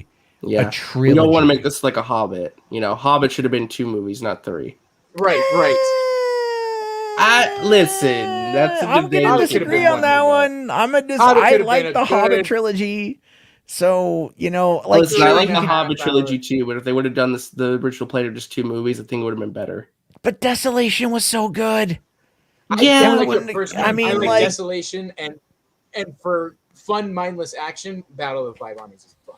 Yeah, but Battle of 5 Armies is long. No, I disagree. I loved it. I liked it. I thought the ending. I'll tell you this though. I'll tell you what they fucked up on. Or they fucked up on the ending of Battle of 5 Armies, because they listened to the criticism of the ending of Return of the King. You know, like the 20 different endings that movie had, and so like they just kind of like quickly ran through the endings of Battle of 5 Armies. You know, like it's like wasn't there an extended cut where they do multiple endings? You know what? Maybe I haven't seen it. I haven't seen the extended cuts of the Hobbit films. I know. I'm a bad. Are they on fucking HBO Max? Because like, I've been wanting to get The them on 4K, theatrical but that version, shit's yes. expensive. I'm not sure about the extended version. Yeah, I know. Just like the 4K Hobbit trilogy the other day, just because I was like, I kind of want to see the. Yeah, I will say the final scene of Battle for Five Armies though is fantastic. Like seeing older, Ian Holm back. Well, as here's Bilbo, that was great. Here's the thing though, is like the orc that was hunting down, the one orc with the claw hand, right? Oh yeah, the white orc. That was, right? that was Manu Bennett. I know. I met him actually a couple years after that movie came out. He's a great guy. He also played Deathstroke in the CW. Or Crixus in the 4 seasons of Spartacus, or 3 seasons of Spartacus, I think. Yeah. So if you haven't seen Spartacus, the show is good. Really, really, really good. Real quick here, Sarah with a super chat. Thank you. Can everyone open a webcam so we can see y'all faces? No. We all have it. I don't want to. I don't want to. I was having connectivity issues last night with it. StreamYard works better if I don't have it up. And I prefer to kind of sit in the dark. Yeah, plus I'm still a little sick, so I don't want to look like a ghoul on camera. I say that all the time. I'm going to use that argument as well. So, and then Andrew here with another $2 talking about Dune says the book had a 3-book structure. It works. Well, I mean, yeah, but Hollywood is not going to adapt it like that, unfortunately. Yeah, not They're one just to one. So that is where it's at. But okay, so why don't we? We're going to dive through a couple little quick pieces here because there's I still have a few more stories to get to, and we are kind of running low on time. So another thing that's, again, talking about Warner Brothers, they've been doing this very interesting thing with, they are now really trying to expand the HBO Max stuff with their IPs, which we already knew they wanted to do. But now we're hearing today coming in through Variety. So it's not like, your mom and pop scoop shop. Mm-hmm. This is saying here that the Batman spinoff is looking at the Penguin, and it's in early development, and that they are wanting to potentially get Colin Farrell. I'm like, I don't know why I want to say Trevorrow to come back. So it says here that Colin Farrell is set to play the notorious supervillain in the Batman. Farrell has been approached to star in the spinoff series, but no deal is currently in place. Sources also say that Lauren LaFranc is attached to write the script for the project, which is in the very early stages. Why does the show sound familiar? Lauren LaFranc. I feel like she's wrote something I know. Let me Google her name and find out. Lauren LaFranc. Let's see here. Maybe she wrote Agents of S.H.I.E.L.D. Also wrote, let's see. She wrote Impulse, Agents of S.H.I.E.L.D., Hemlock Grove, Chuck, and My Own Worst Enemy. Okay, yeah, Chuck and Agents of S.H.I.E.L.D. That's where I know her from. Yeah, she wrote, looks like she wrote seasons 3 through 5, a couple episodes here and there. Ooh, those are some of the best seasons of Agents of S.H.I.E.L.D. So, that could be something. Yeah, I mean, look, this could be a very fascinating thing. The show would supposedly delve into the Penguin's rise to power in Gotham. I mean, the Matt Reeves and Dylan Clark would executive produce, and Warner Brothers TV would also produce. Of course, HBO Max has declined to comment, but the reason why this is fascinating is because this would tie into the GDP show they were talking about. Yes, this, if anything, again, this is a sign of fantastic confidence on the part of Warner Brothers, that they are very confident in this movie, that they're going to make 2 separate spin-off shows connected to it. They're making a Batman universe, folks. That is their goal here with HBO Max and with this movie. Yeah. Yeah, and what's really weird is like, but this is the thing, this is what I don't get. This is what I don't fucking understand. Is like Batgirl and the other one that they're talking about. What's the other one they're doing? There's Batgirl and Blue Beetle. Yeah, those are. I don't know what those are tied into the Snyderverse stuff. Yeah, that's the old DCEU. Yeah. So it's like, but if they're doing a GDP show, and then a Penguin spinoff series. I mean, that seems a little bit weird in regards to, like, again, listen, I know the multiverse thing. I get all that. Listen, fuck the DCEU. It's all about the Reeveverse at this point. I'm more excited for this. This is what I want. Don't say that around Enosh. He'll kill you with the frisbee. They should just reboot this and start with the Batman as their starting point for a new universe. I've been saying that, and like, and what, find a way to run into What, to find a way to bring in Superman or something? Because you know they're gonna like. I don't know, man. Does it feel like this universe is set up for like a portal that's gonna open up the multiverses? Like, is the Flash gonna show up at the end and be like, "Yo, Bruce, I need your help"? Oh God, I hope not. I don't know. I'm just so excited they're giving the keys to Matt Reeves to do whatever the hell he wants with Batman. Like Say that again, Austin. Yeah. And it definitely feels more, you know, it definitely feels more like as if the inspiration is coming maybe more from the games, like the Arkham games, and kind of making it a universe like. Well, that, those games are very popular. Then more of like adding Superman and other. Yeah, exactly. Yeah. So I would think that's the vibe I get. I don't know. It still, I think, would feel weird if they rebooted everything from Pattinson. I don't know. I don't know. That's just more of like a fan wishful thinking. But I'm just so happy because again, too grounded. Yeah. No, I totally get that. I just don't see them going to a point where they feel that they are going to be able to have the multiverses running with any kind of efficiency, which is why I feel like Affleck going over and doing his scenes for the Flash is going to be the end of that. No, totally. And again, this is evidence that they are putting their entire stake in this version of Batman. This is your Batman for the next decade, folks. This is what they want to hedge their bets on. This is what they want to be Batman going forward. It sucks that Affleck did not get his day. To be honest with you, it really does. What we have is pretty fantastic in my opinion. I would love to see more, but at the same time, it's been so long, and Warner's is a different company now, and they're going to be another different company here in a couple months. So obviously, you know what? This is probably what they want to do, but it's not. Do you like the idea of something like this though, like a villain-centric series like this? Because my idea would be like, from what I'm gathering from the synopsis they gave, this is probably going to take place after the movie, because in the movie, Cobblepot's just like an enforcer for the Falcone crime family, right? My guess is the Falcone crime family dies off in the Batman itself. Maybe Riddler hunts them all down, you know, serial killer vibes. And then Oswald's there just to pick up the pieces and like. All right. Hear me out. Hear me out on this one. This is a concept, right? What if this show is actually, because it feels like it's going to be a limited series. It's not going to be an ongoing series. It's going to be a limited series, because there was that line in there about Lauren LaFranc writing the script, and it's not writing the scripts or writing the series. So it's like writing like one long thing. What if this is effectively the Batman 1.5, and it is what's going to be leading into the Batman 2, which will be then versus the Penguin. Yeah, that would make sense. Yeah, because then it gives us that rise to power. It allows us to have the establishment of the villain, and then we already have the establishment of the hero, and now we get to go into their fight. So people who want that, again, that would get butts and seats for HBO Max. That would get butts and seats. This is what they've needed. They've needed shows to start connecting to the movies. This is what they've always needed. Well, and this is what Marvel's doing, and this is honestly the best course of action. No, that would be a great show for Pattinson to show up. I would be really interested to see, if that's going to be the case or not. But I don't think Pattinson would show up, and nor do I think Pattinson. That would be smart.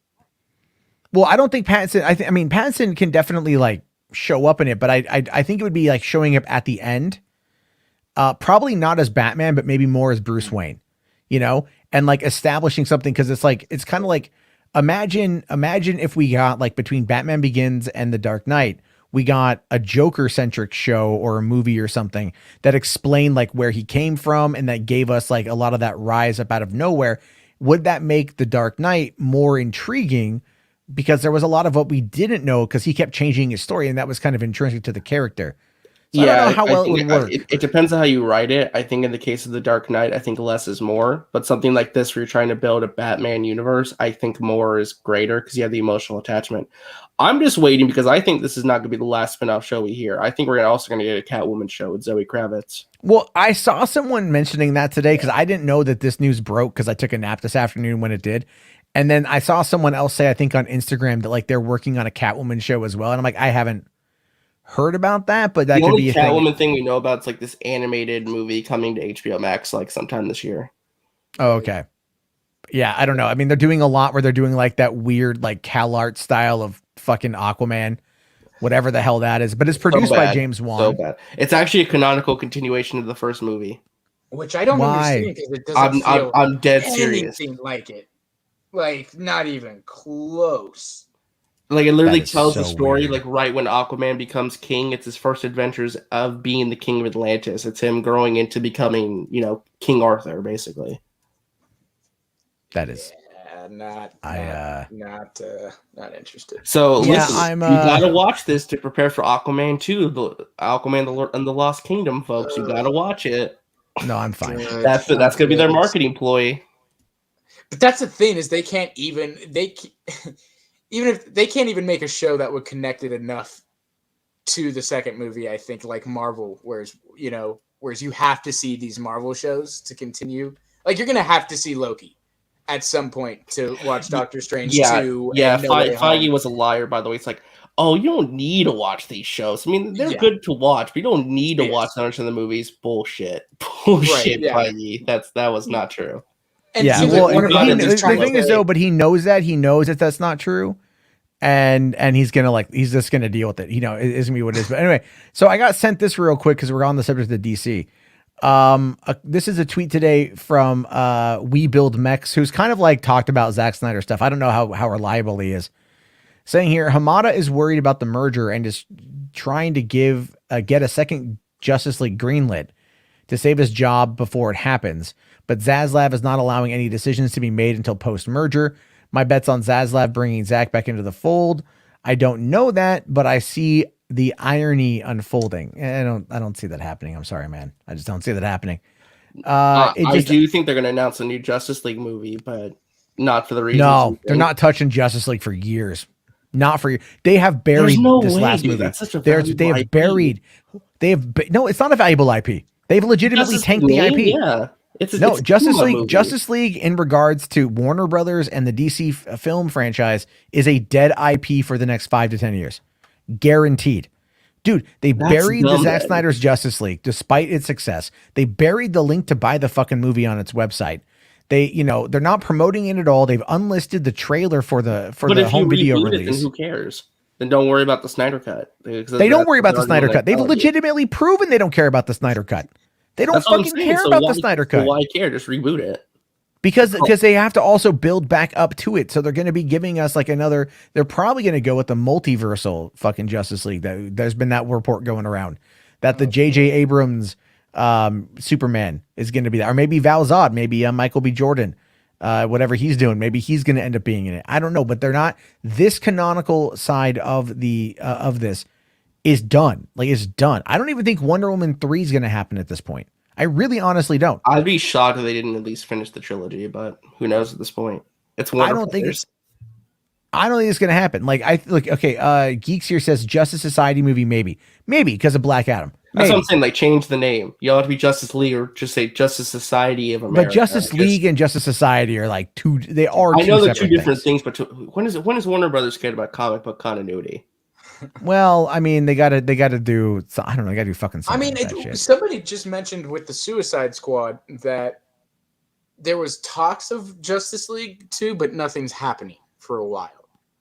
The thing is like, look, they clearly want to focus on the villains at this point. If you notice, a lot of their stuff is about villains, and they realize that when it comes to DC, the villains are what people like. Joker made $1 billion. Can they do other things that are going to be pulling in the kind of people and the kind of star power that's going to be able to kind of drive those properties? I think Flash will obviously make things more clear, and Black Adam too, because like Black Adam could set off its own set of spinoffs with the Justice Society characters, and Flash can set things into focus what they want to do going forward. How many times now have we heard that like The Rock is going to be taking over DC? You know, like, I mean, I've said it too. If you want the Snyder Cut too, you got to get The Rock to tweet about it. But The Rock is a businessman. He's only going to do something if it's financially good for him. That's it. Right. Exactly.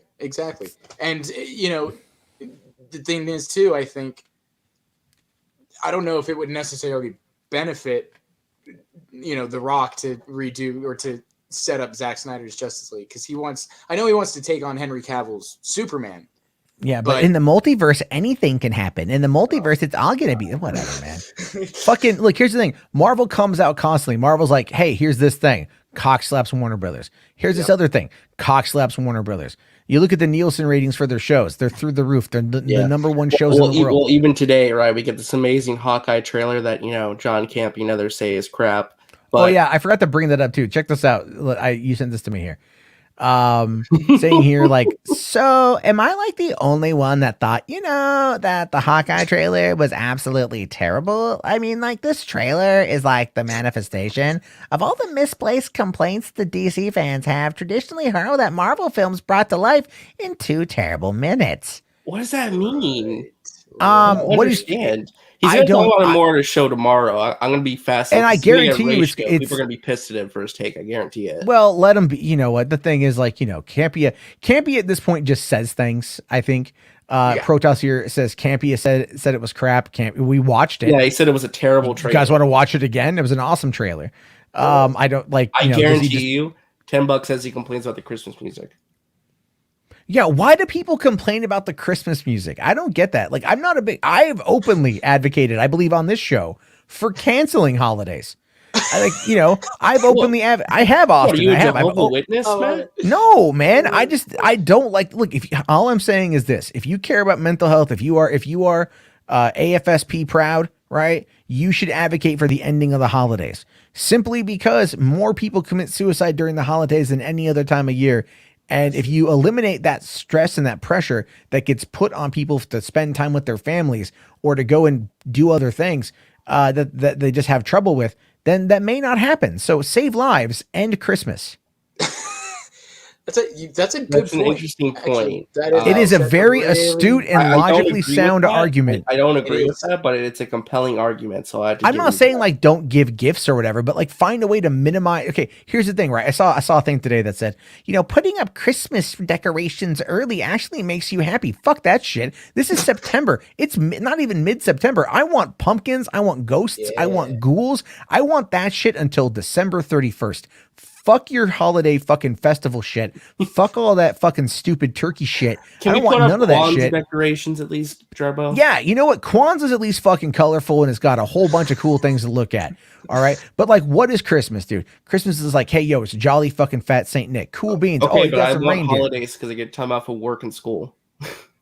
But I'm not saying you would lose that. I'm saying like you take just away the obligation. You would get a break. You get spring break. Do you need a fucking holiday for spring break? You get summer break. Do you need a holiday for summer break? You don't. So instead of calling it holiday break, just call it winter break. Just eliminate Christmas, because then it also eliminates the religious angle of it as well. And I think that's gonna be better for a lot of people. You know what? There's like that. You don't have that stress to perform. Like they either need to come up with a drug that's like Viagra for Christmas, where it actually like puts you in the Christmas cheer and allows you to like want to spend time with your fucking terrible family. Your happy pills, your Santa happy pills. Take your happy. Yeah, it's called meth. All I'm saying. Listen. The point I was trying to make is that we got this amazing Hawkeye trailer today, and DC fans got an announcement about the Batwheels animated show with Ethan Hawke. Okay, I know. Clearly, there's something wrong in DC land right now. Okay, I was gonna bring up Batwheels, like the discussing film tweet, and then I just closed it out. I'm like, I don't care. It's too much. No, I know. It's just funny because it's like the comparison between the two companies right now. It's so embarrassing for DC. I feel bad. It's like they're kicking the little kid who's already beat up and has a bloody nose while he's down. It's that meme of like the Krusty the Clown when Homer's beating up the Hamburglar dude and the kid's like, stop, he's already dead. Yeah, it's very much like that. Step Brothers force Will Ferrell to eat shit. That's what it feels like. It's so bad. But let's talk about something that's not bad. That actually is going to be, I think, cool. And that is this new article, the story coming in from the talking about Mortal Kombat here. And this actually is from that same Variety article about Dune. But this is a little nugget that was in there. They just kind of threw it in there. Yeah, it kind of tossed in there. It's like, hey, let's talk about Dune. By the way, Mortal Kombat spinoff shows. So Warner Bros is reportedly developing new projects with characters from their Mortal Kombat universe, as they should be. So probably a sequel is coming soon. Well, I don't know if I'd say. Sequel. This is spinoff. This is spinoff, but that could be like, look. The thing is, like, Mortal Kombat is a popular franchise. It really is. Obviously the games have helped out with that one, but we don't know if Discovery, Warner Discovery, whatever they're going to call it, Warner Brothers Discovery, which is the stupidest name, if they're going to be selling off Neversoft. We don't know that. Yeah, they're kind of preparing for that. Please don't I think. sell NetherRealm. Please don't sell them. That would be dumb. Hold on. Apparently, HBart's dropped a couple super chats. Oh, I missed him. I'm sorry, buddy. All right, sorry. Zack Snyder's Teletubbies. Oh, stop! H-Bart, get out of here. Oh my God! Could you imagine like Tinky Winky Joker? We just had a whole on my show right before. That's what we were talking about. I was like, Zack Snyder's Teletubbies. That'd be pretty funny with Ben Affleck, Jeffrey Dean Morgan. Oh man, but just no. Think about it though. Think about Jared Leto as fucking Tinky Winky. Oh, you know, like no, I want Jared Leto to be the baby in the sky. Oh my gosh.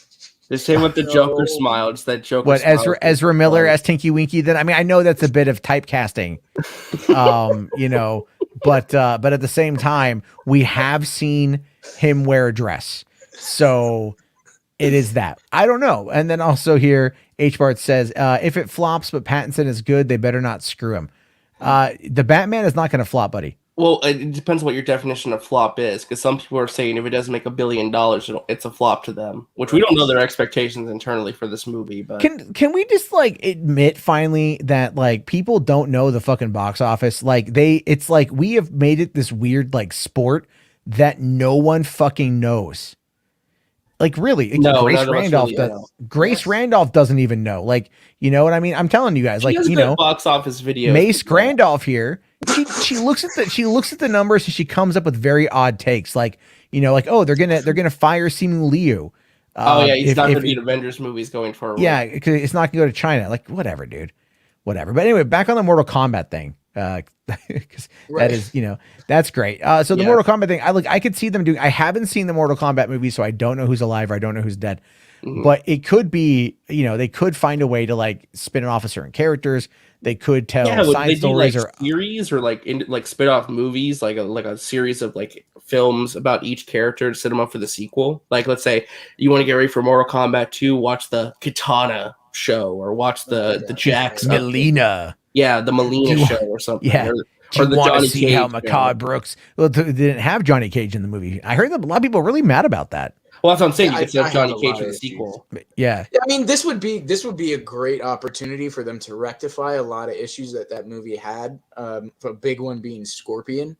If they're gonna do a spinoff of anybody, do it with Scorpion because I want a full-blown Scorpion movie.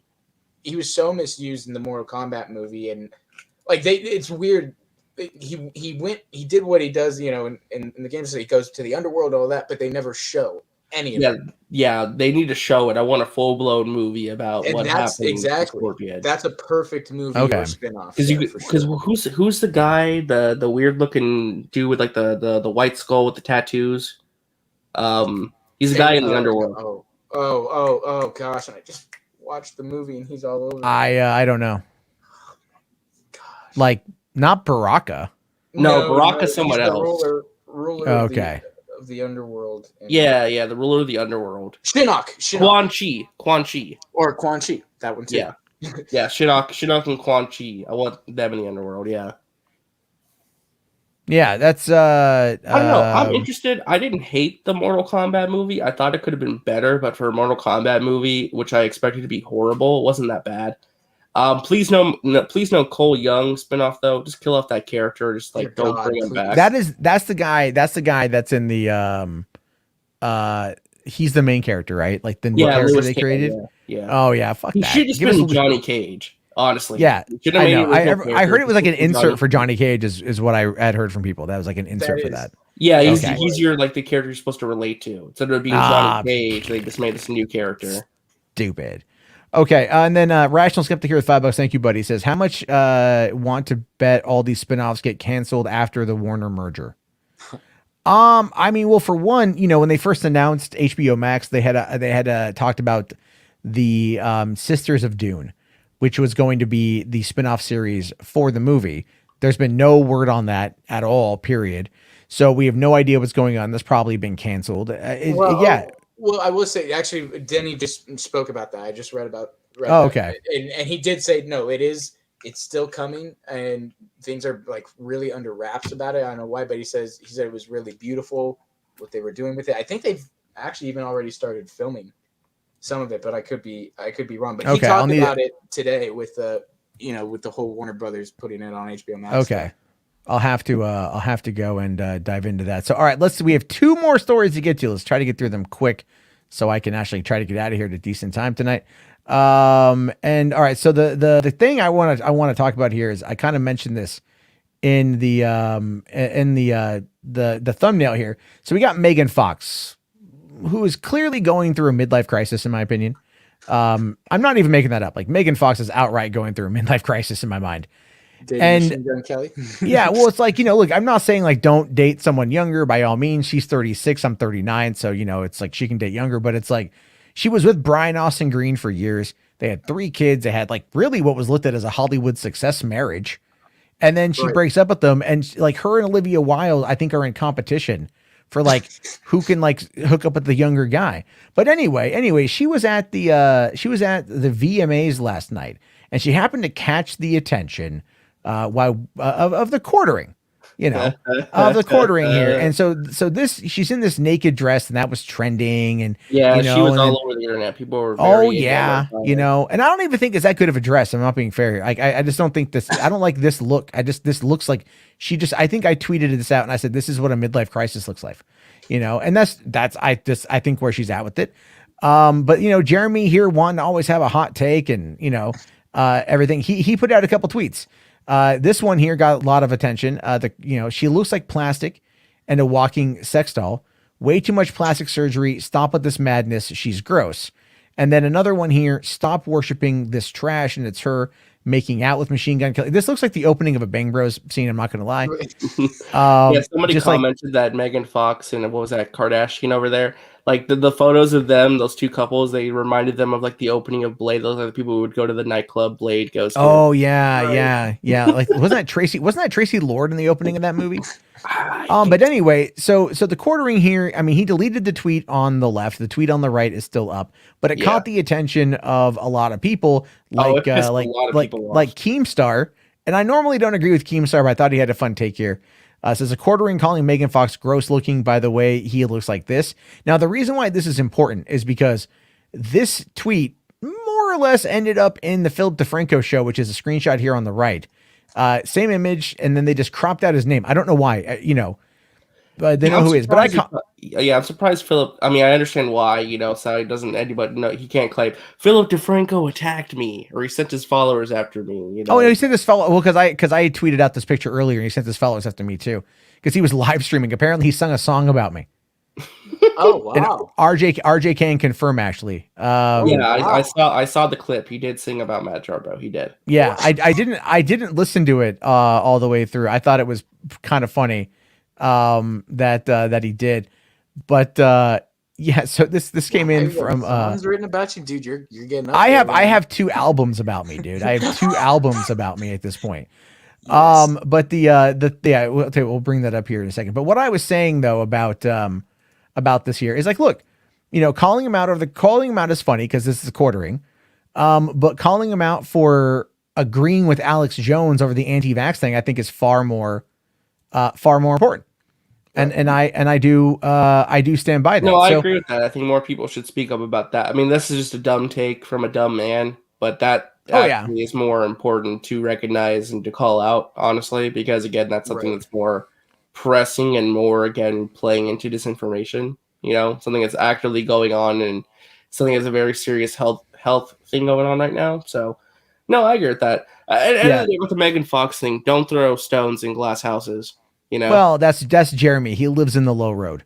And so this clip was sent to me today. So why don't we take a quick listen to it? Because this is from a members only stream. Right? I'm very scared of this. Yeah, I don't know what it's on there. This is Jeremy went and did members only because he doesn't want the criticism from Philip DeFranco, at least in a way that he can't control and play the victim on. Let's see. Someone, I think I told them I tweeted. You can see the desperation in his eyes to find out what I said. He's been obsessed with me ever since that McCarthyism thing. And it was, we got a, wait, Ooh, what do we got? We got a first time listener out there. Oh, that's a nice little thing I need. I like that. I like the effects. So I wanted to grab. Okay, come on, Jeremy. Right, you clearly a boomer. Stop being a boomer. Come on, hurry up. Look at him.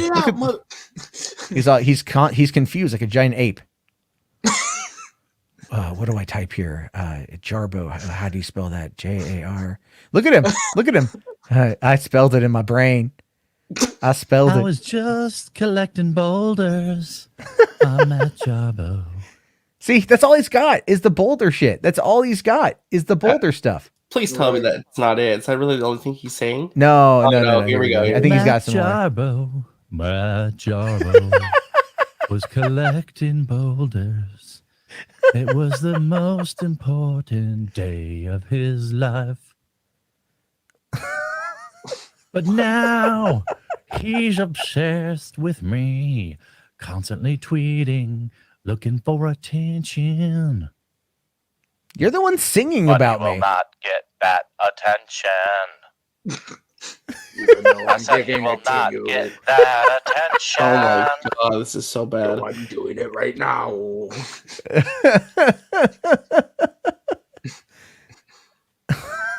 Philip DeFranco calling me a neckbeard. Oh no, what will I do? Cry about it on the live stream. I'm totally epically owned, and I definitely will never get laid again. Philip DeFranco is such a savage. He overlaid Is he someone talking about else's himself tweet on not his getting laid show. again, or Philip DeFranco? He's like, I don't know. That's funny. Hey, thank you, Tyler. What's up, fam? Been watching for about 2 years, and you and others YouTube. It's Wow. my friends get a pod going. That was pretty funny. Okay, who's a better singer, chat? Please let me know in the chat. Who do you guys think sings better? Jeremy the Quartering or Doomcock? My money's on Doomcock. He at least tried, but the Quartering was going for a more lighter touch, you know. So I you know what I mean? Like they're both objectively terrible human beings, but I'm gonna give my money to Doomcock because it's at least something that I care about. Star Wars. Right. He sang, he sang a ballad from the bottom of his heart, dude. He was you know, using GarageBand and everything. He had musical production, albeit shitty. And then it's clearly Jeremy sitting there like he sings about me. He sings about me. It's really what it boils. Oh my god, that's fucking hysterical. All he said was boulders too, like Matt Turbo. Yeah, all he's got is boulders. That's it. Like so. Here's the thing: when I put out that McCarthyism video, that little video, which I mean, it fucking triggered all those guys, right? I'm not trying to like live in all that hate and shit, but it's like all those guys, like they won't refer to me by name very often. Even on the Alex Jones stream, they were calling me an Uber driver. That's all they could say is he just drives Uber. Yeah, like fuck, dude. Is that a problem? I deliver people's McDonald's. I make like roughly about $30 an hour. Oh no, woe is me. I own a house, you guys. I own a house. I have a mortgage and property. Oh no, I deliver food and I talk about stuff on the internet. Wow. I know how goddamn you owned me. Whatever. And but anyway, like he kept like trying to like post images of boulders, like ratio by boulder, and he like sent it out to his audience and shit. And then even today, all he said was like, "Is this your big moment?" That's all he said in response. And all I said back to him was like, "No, I just want you to be an honest actor." And I've met Jeremy, and he's not an honest actor. He's not an honest person. Like when I met him at MythCon in Milwaukee 3 years ago. Actually, like I think like this week, really. And I met him in Sargon of Akkad. I already knew Sargon for a long time, but like Sargon was there, and we were talking about the whole flagging thing. And Sargon was like, make a video and apologize, because I hadn't done that at that point. Right. And Sargon's like, make a video. And then Jeremy's like, yeah, dude, make a video and I'll support you. Right. And like, that was it. Like, he was just like, no, make a video and I'll support you, because he'll literally do what anyone who he deems to be a more authoritative figure or someone more important than him, whatever they do, he will just get in line and cuck behind, you know what I mean? Right. And that's Sargon was like, Sargon is my friend, you know, like he's genuinely my friend, or at least was at the time. I've never met the Quartering before. By that point in time, going out to Milwaukee, the Quartering had made 3 videos on me, never reached out to me privately, was trying to act like we were friends. We had never talked. Right. He made 3 videos on me at that point, and the third one had been calling me like a sociopath because I was talking about, like, there was a guy out of Seattle who hijacked an airplane, or not hijacked, he stole a Boeing and he ended up killing himself. This happened like a couple days after my incident, and I talked about it, and I was like, look, I think this guy was suicidal. I completely understand the idea. I've been very open about my mental health problems, but at that time, because everything involving the flagging had just gone down, and I said I was in a bad headspace, which is very true. You know, never mind like the upwards of 7,000 dislikes per video, the constant harassment to my cell phone, to my girlfriend's cell phone, to like all the videos that people were making about me, and like all the shit was being said. You know, I mean, yeah, and I'm supposed to just sit there and like not have more mental problems, and I was already in a bad space. It doesn't matter. About it. Yeah, it's whatever. Right. Like I'd already started going and seeing a therapist, by the way. So I was working on it, but like, you know, I'm going to be honest about how I feel. And then he called me a sociopath because I had said, like, I get why this guy did it. You know, like I understand it. I wasn't seeking sympathy. I try to push empathy, if anything. People who watch me mostly know I talk about empathy quite a bit. Yeah. And so it's like, that's kind of the whole point, is like the quartering is a massively disingenuous person. Like there's no better way to describe him than just being so openly disingenuous. And it's not that it's like, I want anyone to be better as a person. And I've said this even about the Fandom Menace. I'm not trying to cancel anyone. I'm not trying to get any of their shit taken down. Literally, it's just like, stop being a shitheel and start being actually honest, because a lot of people don't believe you actually care anymore about any of these things. Right. Right. So You're just saying stuff to piss people off, get people exactly, riled because it's all about the emotional resonance. And believe it or not, you know, like I ended up talking to someone today. I won't say who, but it's another YouTuber, a couple 100,000 subs. And we were talking a bit about like YouTube and whatnot, and why this person goes on to some of these shows with these people that they fundamentally, like, vehemently do not like. And their response back to me was, no one else will take me. Right. And I get that. That kind of hit me hard, because I'm just like, man, like, I get it. When everything with me went down, I had friends, legitimate people I had been hanging out with only a few weeks prior in VidCon, ghost me for 6 months, right? Ghost me. And when I finally talked to them again, it was like, well, I didn't want you to impact my business. That's what they were telling me.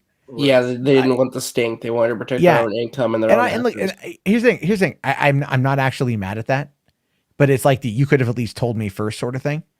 Right. You know, but like, hey man, listen up, saying like, hey, we need to like back off from each other for a little bit. Yeah, like nothing public. Perfectly fine.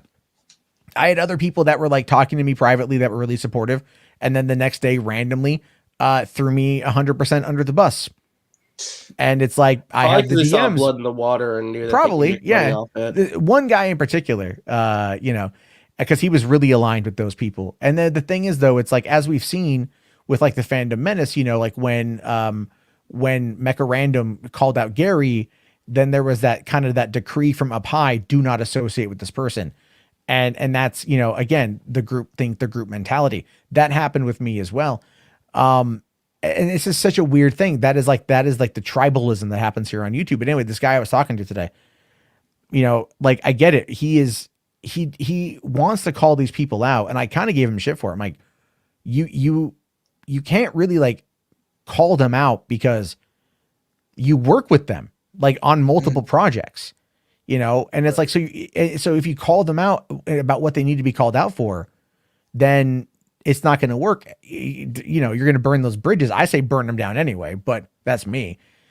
And so it's a kind of a weird place and everything. And so, yeah, YouTube on that front kind of sucks, because, you know, everyone's striving for attention, and it's kind of pushed us to be the worst versions of ourselves. And look, I ain't perfect. I snap back sometimes on people that I probably shouldn't, you know, like, and I do it in ways that are maybe kind of dickish, because, you know, we're all trying to protect our ego. Or sorry, our ego is trying to protect us. That's kind of a problem. Right. But at the end of it, it's just like, you know what? We all just got to keep doing our thing and move on and shit. But anyway, this is kind of like gone way off fucking topic here. But McLeod here, 10 but Canadian. Thank you, man. Says, well, I'm not a fan of Megan Fox, and I think that she and others in the influencer world promote false beauty standards / body expectations. Jeremy just takes it a bridge too far. Yeah, I mean, like a lot of people have basically come to the realization that Jeremy kind of hates women.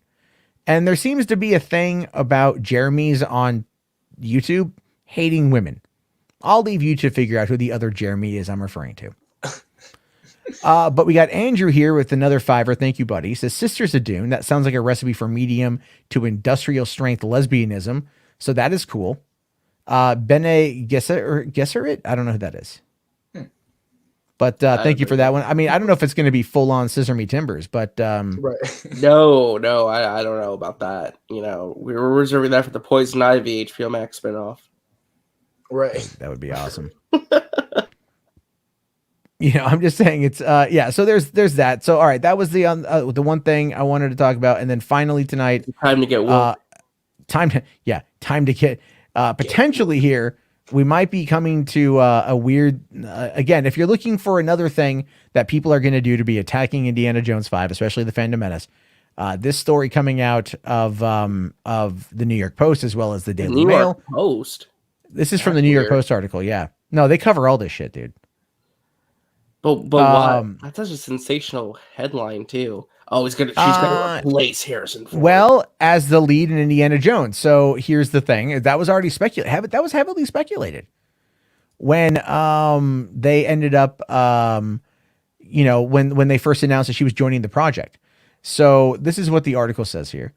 It says that the English actress, 37 years old, could be replacing Harrison Ford as the lead in the 5th installment of Indiana Jones.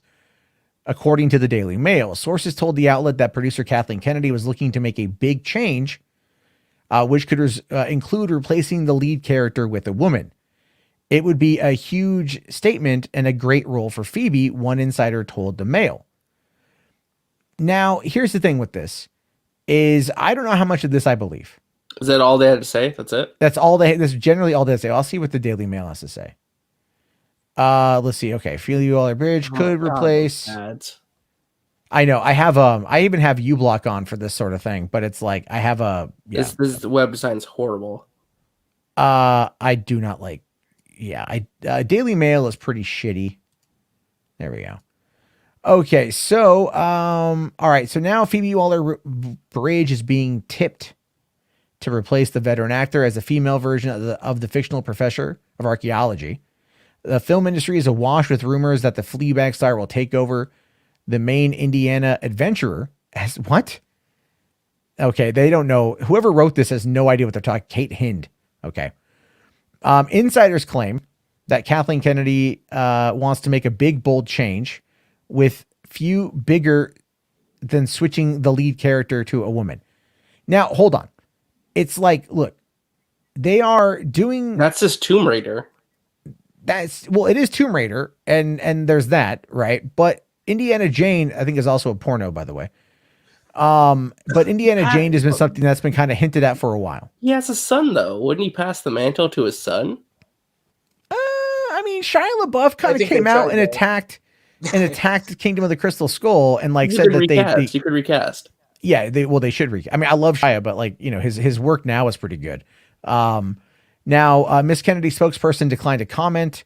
Others in the industry cast doubt on the suggestion, but rumors have persisted that Miss Waller-Bridge will be a future star in the role. None of the versatile actress and writers representatives have responded to questions. Disney also did not respond. And so I guess this is her in Glasgow. Who is so they were shooting the movie right here. Look, the thing is, Harrison Ford just came back. He just came back after the arm injury. They've been shooting around him. Obviously, they are going to be doing a little bit of de-aging on him. That is something that they've talked about because you see the black dots on his face, obviously, and a lot of people are a little bit worried about this. But look, they're not going to They're not. This is you got to handle this very carefully. This is something that I'll be honest with you, I don't know if they're going to be able to handle it carefully. Yeah. Listen, I believe in James Mangold. I think he's a great director and writer. I think they got a great cast. I love me some Harrison Ford. I don't even mind Phoebe Waller-Bridge. I think she's a very talented writer and an actress, but that it's a little concerning. I'm not going to be like go full menace here, but I will say it's a little. I don't know how I feel about this because again, it just I don't know. I don't know what I think of the idea. I'll be honest. Well, look, she's in the movie, and they needed to shoot around everything, right? They needed to shoot around him being out for a couple weeks while he got his arm healed, and still try to find a way to get the damn thing done and on time by next summer when it comes out. So I understand like the rumors that she could be taking. They could have been getting it wrong where she was going to be taking on a more prominent role in the film, not necessarily replacing him, and that could be something that's lost in translation, but it does come across as something that is more sensational. So you're saying that maybe they misread it, or she's not really replacing him. It's more so like she's just a co-lead. Like it's a big opportunity for her. Yeah, I think so. I think that's part of it, but at the same time, there has been the rumor that she would be, you know, taking on the mantle of Indiana Jones, you know, following the film. But they've also said, I believe they've said that the role pretty much dies with Harrison Ford. Yeah, that's That the they're whole not- thing. Nobody else is going to replace him. Yeah, Can't replace him. Yeah. I mean, Look, but what's here's, he going to do? Give the hat to her? I don't know, but I'll tell you what I think they should do is find another actor that kind of looks like that. All right. And I'm telling you, if they were going to go back and do anything else with Indiana Jones, they opened the door in 2008 with Kingdom of the Crystal Skull, when there was all those references to World War II. So Indy effectively in 1939, when Crusade was, Indy was like 41, 42. So by the time that World War II rolled around a couple of years later, he would have been like mid 40s. So you could easily do an Indiana Jones style story set in World War II, doing all the shit he was doing with the United States government in World War II, and find someone to be like him. Right, And that like could the be Solo thing. And that could be something that they could do. Like, you know, bring in like maybe Alden Ehrenreich's a little bit too young for that. But bring in somebody else who can play the role. And I think because look, they're not going to retire the character. All right. The character, the character is going to live on because it's a very popular franchise. Mm-hmm. And there's a lot of And money. they want to and make if- money. And if there's money to be made, you know, they could go back and they could find somebody to kind of like, you know, a younger actor that looks similar. I know there's that one guy, and maybe they will go with that guy. Who knows? Maybe they will go with that guy. Oh, I know forget you're the talking about the guy who played Yeah, him in yeah. that one movie. Yeah. He looks like him too, but it's like, you know, and they might want to go for that. But I could see them doing something on Disney Plus with Indiana Jones. But did you guys ever see the Indiana Jones animated show intro? Oh no, I didn't. Let me find this real quick here. Yeah, his name's Anthony Ingruber. Yeah, Ingruber. Yeah. So here's the thing: is the this is not real, right? This is not real, but it is definitely something that a fan made, and it's so cool that a lot of people out there want to see something like this turned into a show and something. Look, Disney Plus could easily do. So here, check this out, and then we'll start winding it down.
inject that into my veins. That was pretty cool. Isn't that amazing? Really Isn't cool. that amazing? I would rather they do that on Disney Plus versus another movie. I'll be honest. I would like to go back and watch that show after that. That show, yeah, that is something that a fan made a number of years ago, and it captures not should be doing, dude. Like, forget the live action movie. Like, let it end with Kingdom. Like, make a spinoff show like that, like a Disney Plus series. You have different actors coming in to voice Indy every episode. You know, that would be fascinating to see.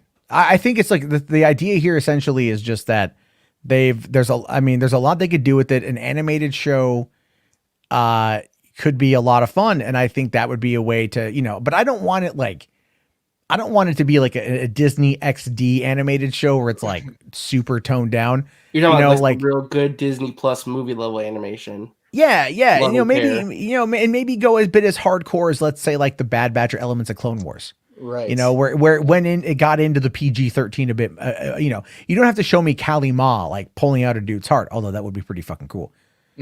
There could be a lot there. So I mean so like that is something I like to see in regards to Indiana Jones. That would be amazing, I think, to see. And again, as time goes on, we'll be able to really kind of hopefully get more. I do feel an animated show would be better, but they also might just want to go live action. We're not done with Indiana Jones, like, period. It's going to continue. I just don't know what capacity.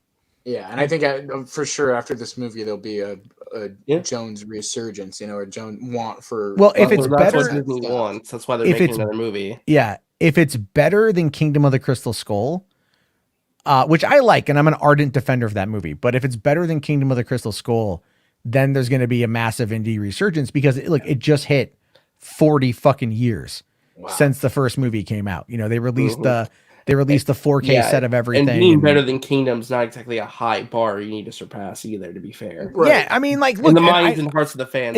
In the mind, yeah, and I think a lot of people, I think Kingdom is underrated. I do. I think Kingdom is underrated. Yeah, the monkey shit sucks, but Kingdom is relatively, Yeah, Chiptism is correct too. We had that video game from Bethesda coming, Machine Games.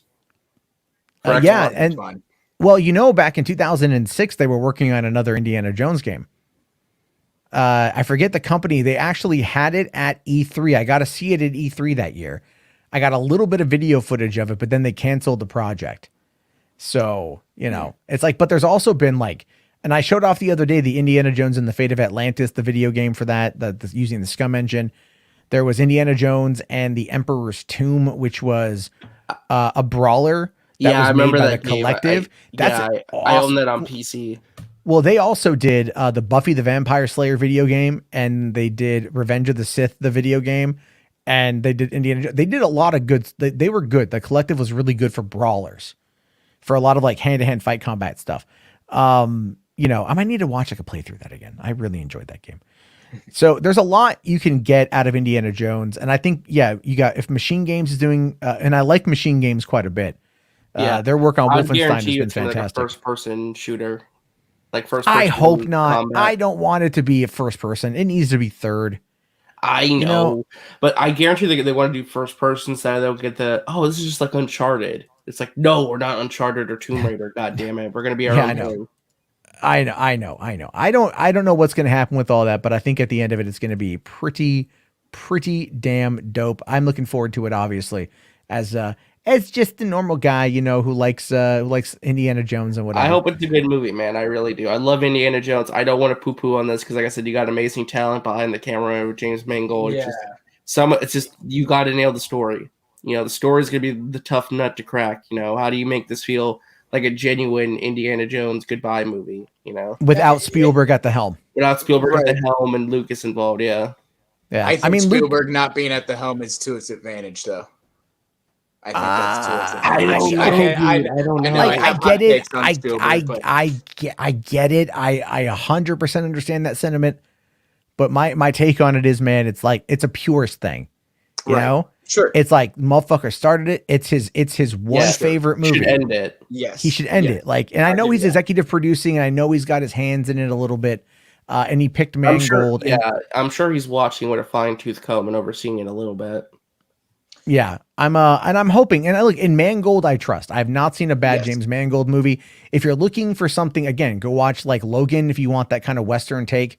But if you want something that's a bit more hardcore, I don't know if you can be more hardcore than Logan, but check out 310 to Yuma with Christian Bale and Russell.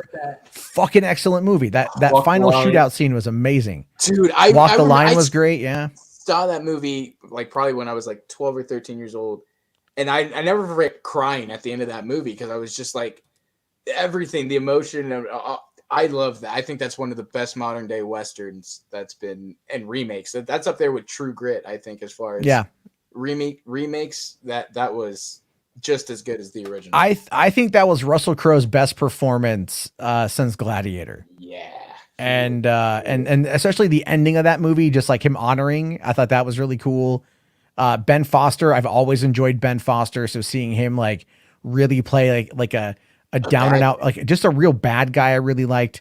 There's a lot of good things in that movie. If you haven't seen it, I recommend checking it out.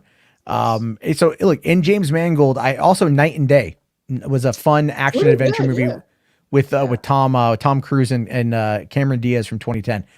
Another Mangold film. Check out his library. I mean, there's a lot there to talk about. There's a lot there to look at. There's a lot there to enjoy. So I think Indy is in good hands, and I'm looking forward to it. But on that note, we are 2 hours and 20 minutes into the show. I am running out of air. Juice, my voice is starting to go. So let me quickly get through some of these super chats, and then we'll wind it down. Rational here with $2 says, wasn't Shia supposed to replace Indy? No, that was actually never confirmed. It was, I mean, obviously people thought Mutt Williams was going to take over the mantle. And at the end of the movie, like when the wind knocked off the fedora and he went to put it on and Jones took it, that wasn't meant to be passing the mantle. But then of course, Shia opened his mouth and kind of killed that, unfortunately.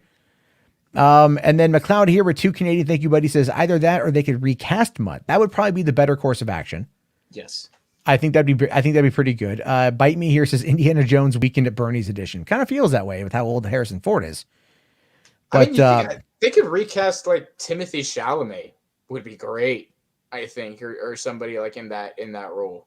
He's a little on the young side, I think, but I mean, like someone who maybe was in like their late 20s or their early 30s. Timothy Chalamet looks like you could just like knock him over with like a gust of wind, but then again, I haven't seen Dune and how he handles that stuff. So I think just because of his acting chops, he definitely has the acting for it. So I don't know. I mean, like, I've always wanted like Nathan Fillion to play the role, to be honest with you.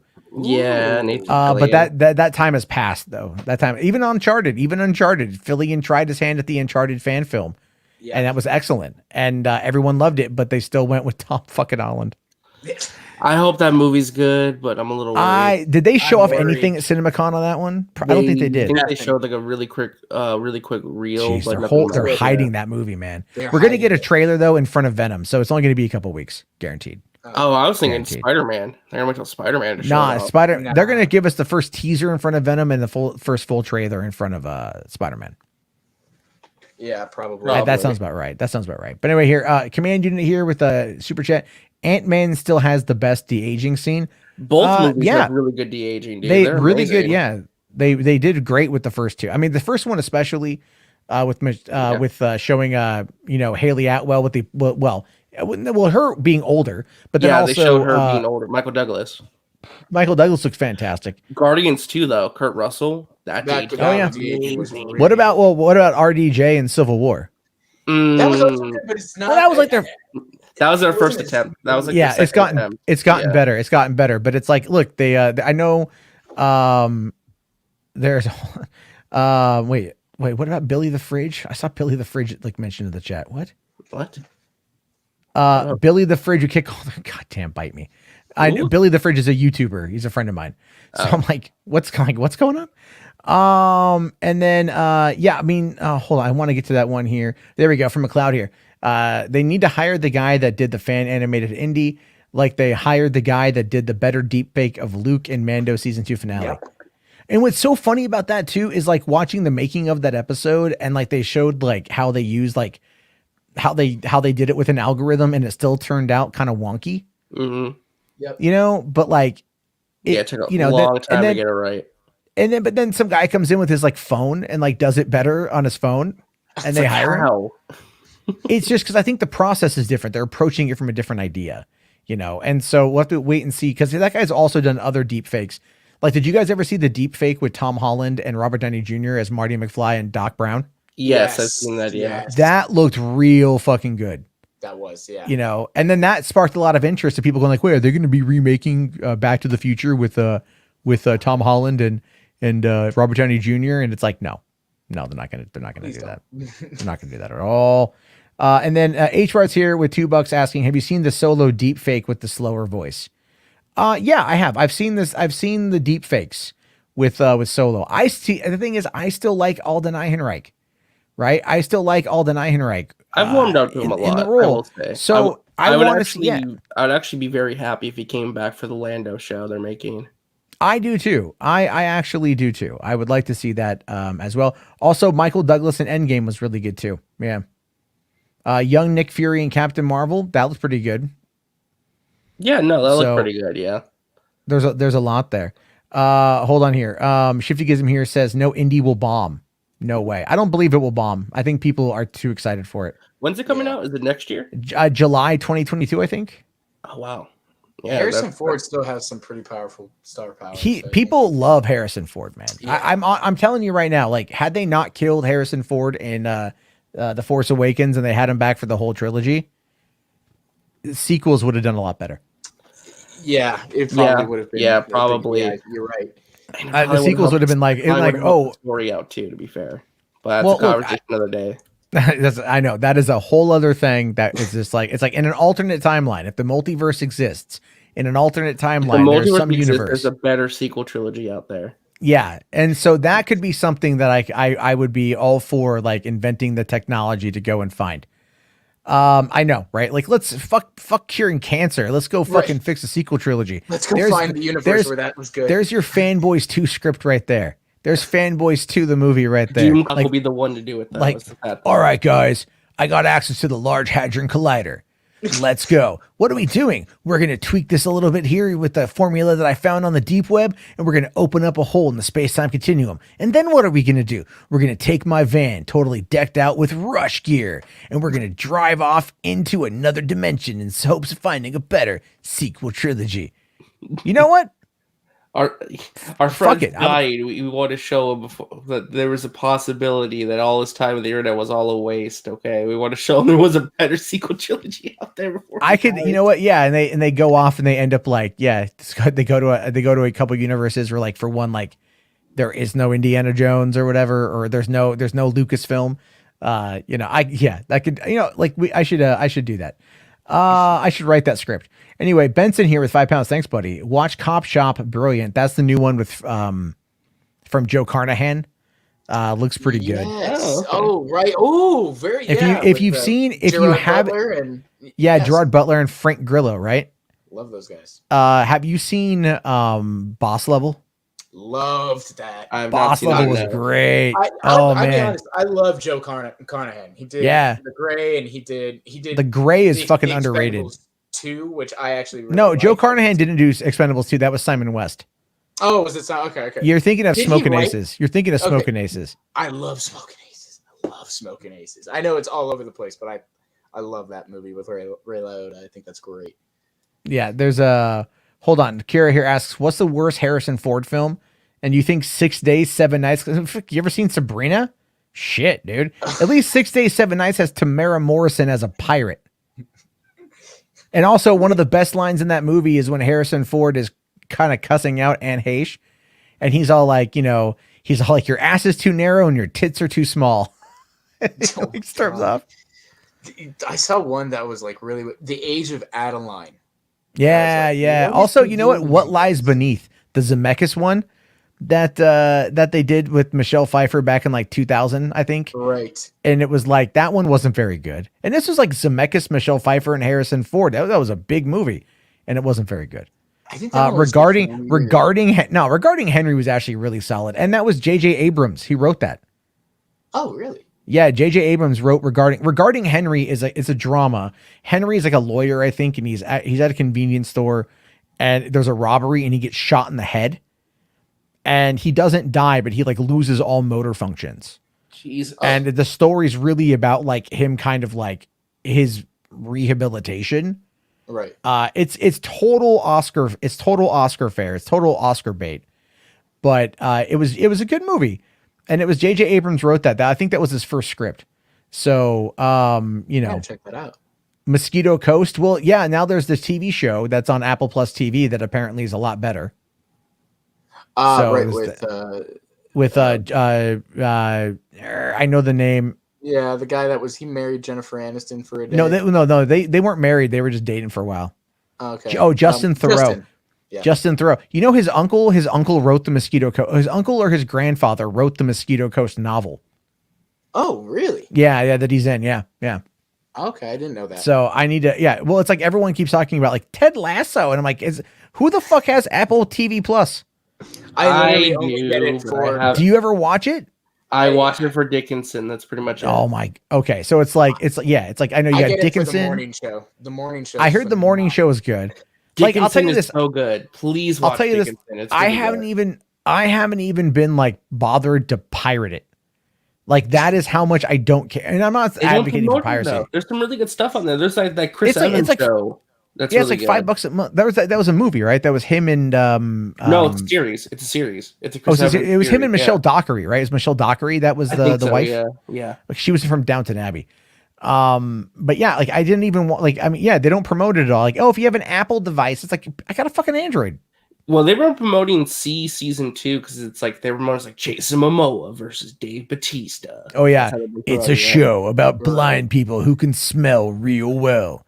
Momoa versus Bautista. Sweaty versus sweaty. They're just gonna get like, I mean, is this gonna turn into a homoerotic thing? Because it's gonna be like their sense of smell is gonna be completely overrun by testosterone. That it's just gonna be like insta Viagra. Then they're gonna fuck, and then that's gonna be. I'm sorry, I just spoiled season 2 for you. Oh god, real talk though. Again, Dickinson's really good. I'm excited for season 3. It's gonna be running the same time as Hawkeye, so I'm looking forward to that for sure. It's a really good show. It deserves more love. Nobody Which talks one? about See? it.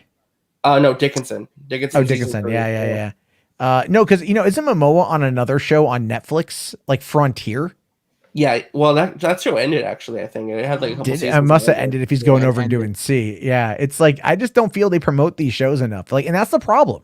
That is the problem with streaming. Is like they don't feel like Netflix has the same problem that they all do, and so it just ends up Netflix being. Netflix does that on purpose, though. They choose not to market their shows purposely. Yeah, they don't want to invest the money. It's like, why? Just have the people be our marketing tool. Okay. Yeah. Hold on here.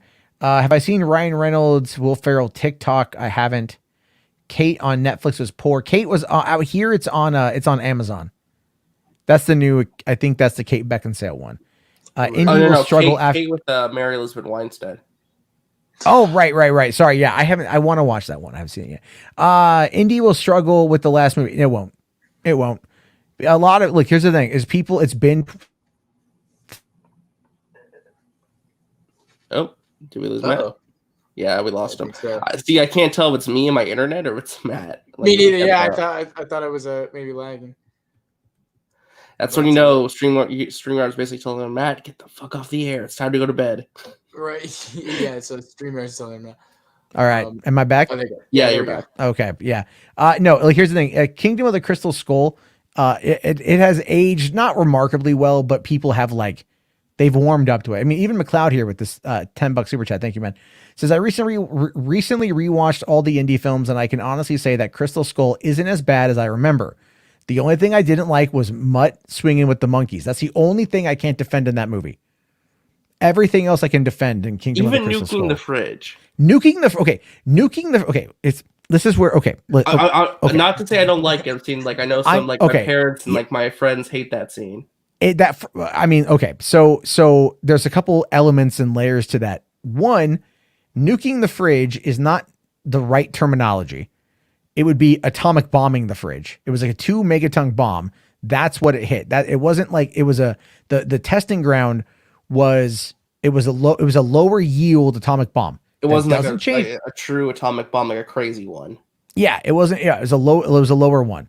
And then also the whole joke, because the joke was when he opens the fridge and he opens the door, you see the little label and it says lead lined. So that's what's meant to protect him, because everything back like asbestos and lead, right? So it's set in 1957, so that you could argue that refrigerator is from like the mid 1950s. That's kind of the gag it's going for. Now, granted, when the bomb goes off and he launches up and he lands and it rolls, that would liquefy his body most likely, or crush every bone there. So that part is definitely not realistic. However, the whole point of Indiana Jones, as stated by George Lucas when talking with Steven Spielberg on a beach in Hawaii back in 1977, I think, or 78, they had said it's about a guy who always gets in over his head and finds a way to get out. He's like, in the second movie, they watched a dude have his heart pulled out of his body, and then that guy lowered down to lava, and that heart burst into flames. All right. Are we really going to argue about the physics of him getting into a fridge on a low yield atomic bomb and then surviving? Right. Yeah. No. But the fucking monkeys. I cannot defend the monkeys. Except, here's the thing, McLeod. My friend said this to me once, and I'm kind of wondering this. My friend said, he's like, do you think the monkeys followed Mutt's character because they had very similar hairstyles? And I'm like, I thought about that, and my friend was very drunk. And I'm like, you know what? Yeah, I'm going to use that one, because at least then I can kind of argue it, and it's like a really bad take. But if it causes anyone pause, it gives you a leg up in the argument. But no, that scene is still terrible. But the ant scene was fucking cool. That ant scene was fucking cool. Yeah, or like, what happened? Like the ants killed the general dude. It's like they just ate his flesh alive or something.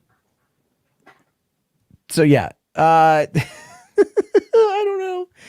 Hold on, Benson here saying, how do you think the original choice for Indy, if it would have been Tom Selleck, would have performed? I think it would have been fine with Tom Selleck, to be honest with you. I really do. I think it would have been I think Tom Selleck, it probably would have rocketed the franchise to higher fame in the early 1980s, right? Like, I really do think that, because the popularity of Tom Selleck over Harrison Ford was higher, because I mean, the thing was, like, you know, when they started filming and preparing for Raiders, it wasn't meant to be a franchise at that point in time. And Harrison Ford had only signed on for one other Star Wars movie. Like, they were doing Empire, and that was it. That's why he died at the end of Empire, is like, they weren't going to bring him back. He was not signed on for the third one. So if they would have gotten Tom Selleck, if CBS would have allowed Tom Selleck to go and actually film it, I think it would have put it on the map in a different way. And a lot of people out there would have really, I think it would have done, I don't know if it would be as iconic as we got older, but it would still be good. Yeah, I don't think it would have aged the same way. Yeah. As it did with Harrison. Because I mean, Selleck's still pretty popular, I think, but I think Ford's got more of a career than he does right now still, you know. So, I mean, just, saying it's like, there's a lot there at this. Hold on here. McLeod says, does anyone not remember Indy and his dad surviving the plane crash unscathed and having the plane with no wings glide past Indy in a tunnel? Oh, yeah. Yeah. I mean, like, hold on here. Shiftyism says, by the way, just as a thing here, that, I was thinking about that scene today, actually, because I was like, can you fly this thing? Fly? Yes. Land? No. I love or what about when, like, he gets the birds and he runs up there with the umbrella and sends all the pigeons into the, you know, like, there's some goofy stuff in Last Crusade, but I love it. You know, it plays up the father-son dynamic so perfectly. It really does. It really does. There's a lot of goofy stuff all the way through. Like, he gets, you know, again, they find the fucking Holy Grail, and they save Henry by you know, allowing him to drink the elixir or the water from the cup, which saves him. But then he still dies like 15 years later. Yeah, right? Or like live forever. Yeah, like at that. Well, not live forever, because eternally for a while. Yeah. Yeah, he would have been good for a while longer, you know, because the guy was like, oh yeah, you know, I've been here for hundreds and hundreds of years, the last remaining knight, you know. So there's all that. But thank you. And then hold on here. Shiftyism says Tom Selleck is not as good as an actor as Ford. Selleck's Magnum was too whiny in his delivery too often. The thing is, though, look, man, it's like this. An actor's performance, what you see is not just the actor's performance. It's a combination of things. It's the direction from the director. It is also what take they use. And it's also the editing. Like one of the great scenes with Ford and Raiders is when he shoots the fucking sword wielding guy. What's the story behind that? Ford was sick. He was sick a lot during those scenes and he was exhausted. And so he just pulled out the gun and he shot him. And that's the take that they used. Because you could just see like the incredulity in his face, the exhaustion. It's like, I don't even want to fight this guy. I'm done. Yeah. I'm just going to shoot him. And it's such an iconic scene that was not in the script and it wasn't there. And if Selick would have done it, Selick probably would have fought the guy, but it would have still been a visceral scene and Spielberg would have directed it. Who knows how Spielberg would have directed it. So I don't think that's necessarily a fair statement because, I do like Tom Selleck as an actor. But he is not as good as Harrison Ford because Harrison Ford is Jones, Han Solo, Richard Deckard, he is, he's even Jack Ryan for a couple movies. Yeah. So there's all that stuff. It's really good stuff. Anyway, here, McLeoder says, yeah, I got that vibe with Mutt and Monkey's hair too. Good. Okay, good. My friend wasn't the only one. That's great that they just follow him around they just think the whole time that's the lead monkey. We must follow it. Well, let's be fair. Like the capuchin monkeys are really smart and Shy is not. So I don't know how much of that I'd buy. Oh. So anyway, on that note, guys, I do need to go to bed. It is almost 1 o'clock in the morning here. I do appreciate everyone coming on by and hanging out. You guys are fantastic. Thank you for the great conversation. We'll be back on tomorrow night. It will be a lot of fun. Hopefully there will be some like lesser news. So it's not like this massive barrage of shit. Yeah, it's like constant news. You can't even focus. I want to like limit it to like 3 stories and then talk to the audience. But today is like, oh, here's this, here's this, here's this, here's this, here's this. And I'm like, fuck, man. Because now I got to go timestamp everything. So please, for the love of God, kill me. But all right, guys, I'll see you tomorrow. Have a good one.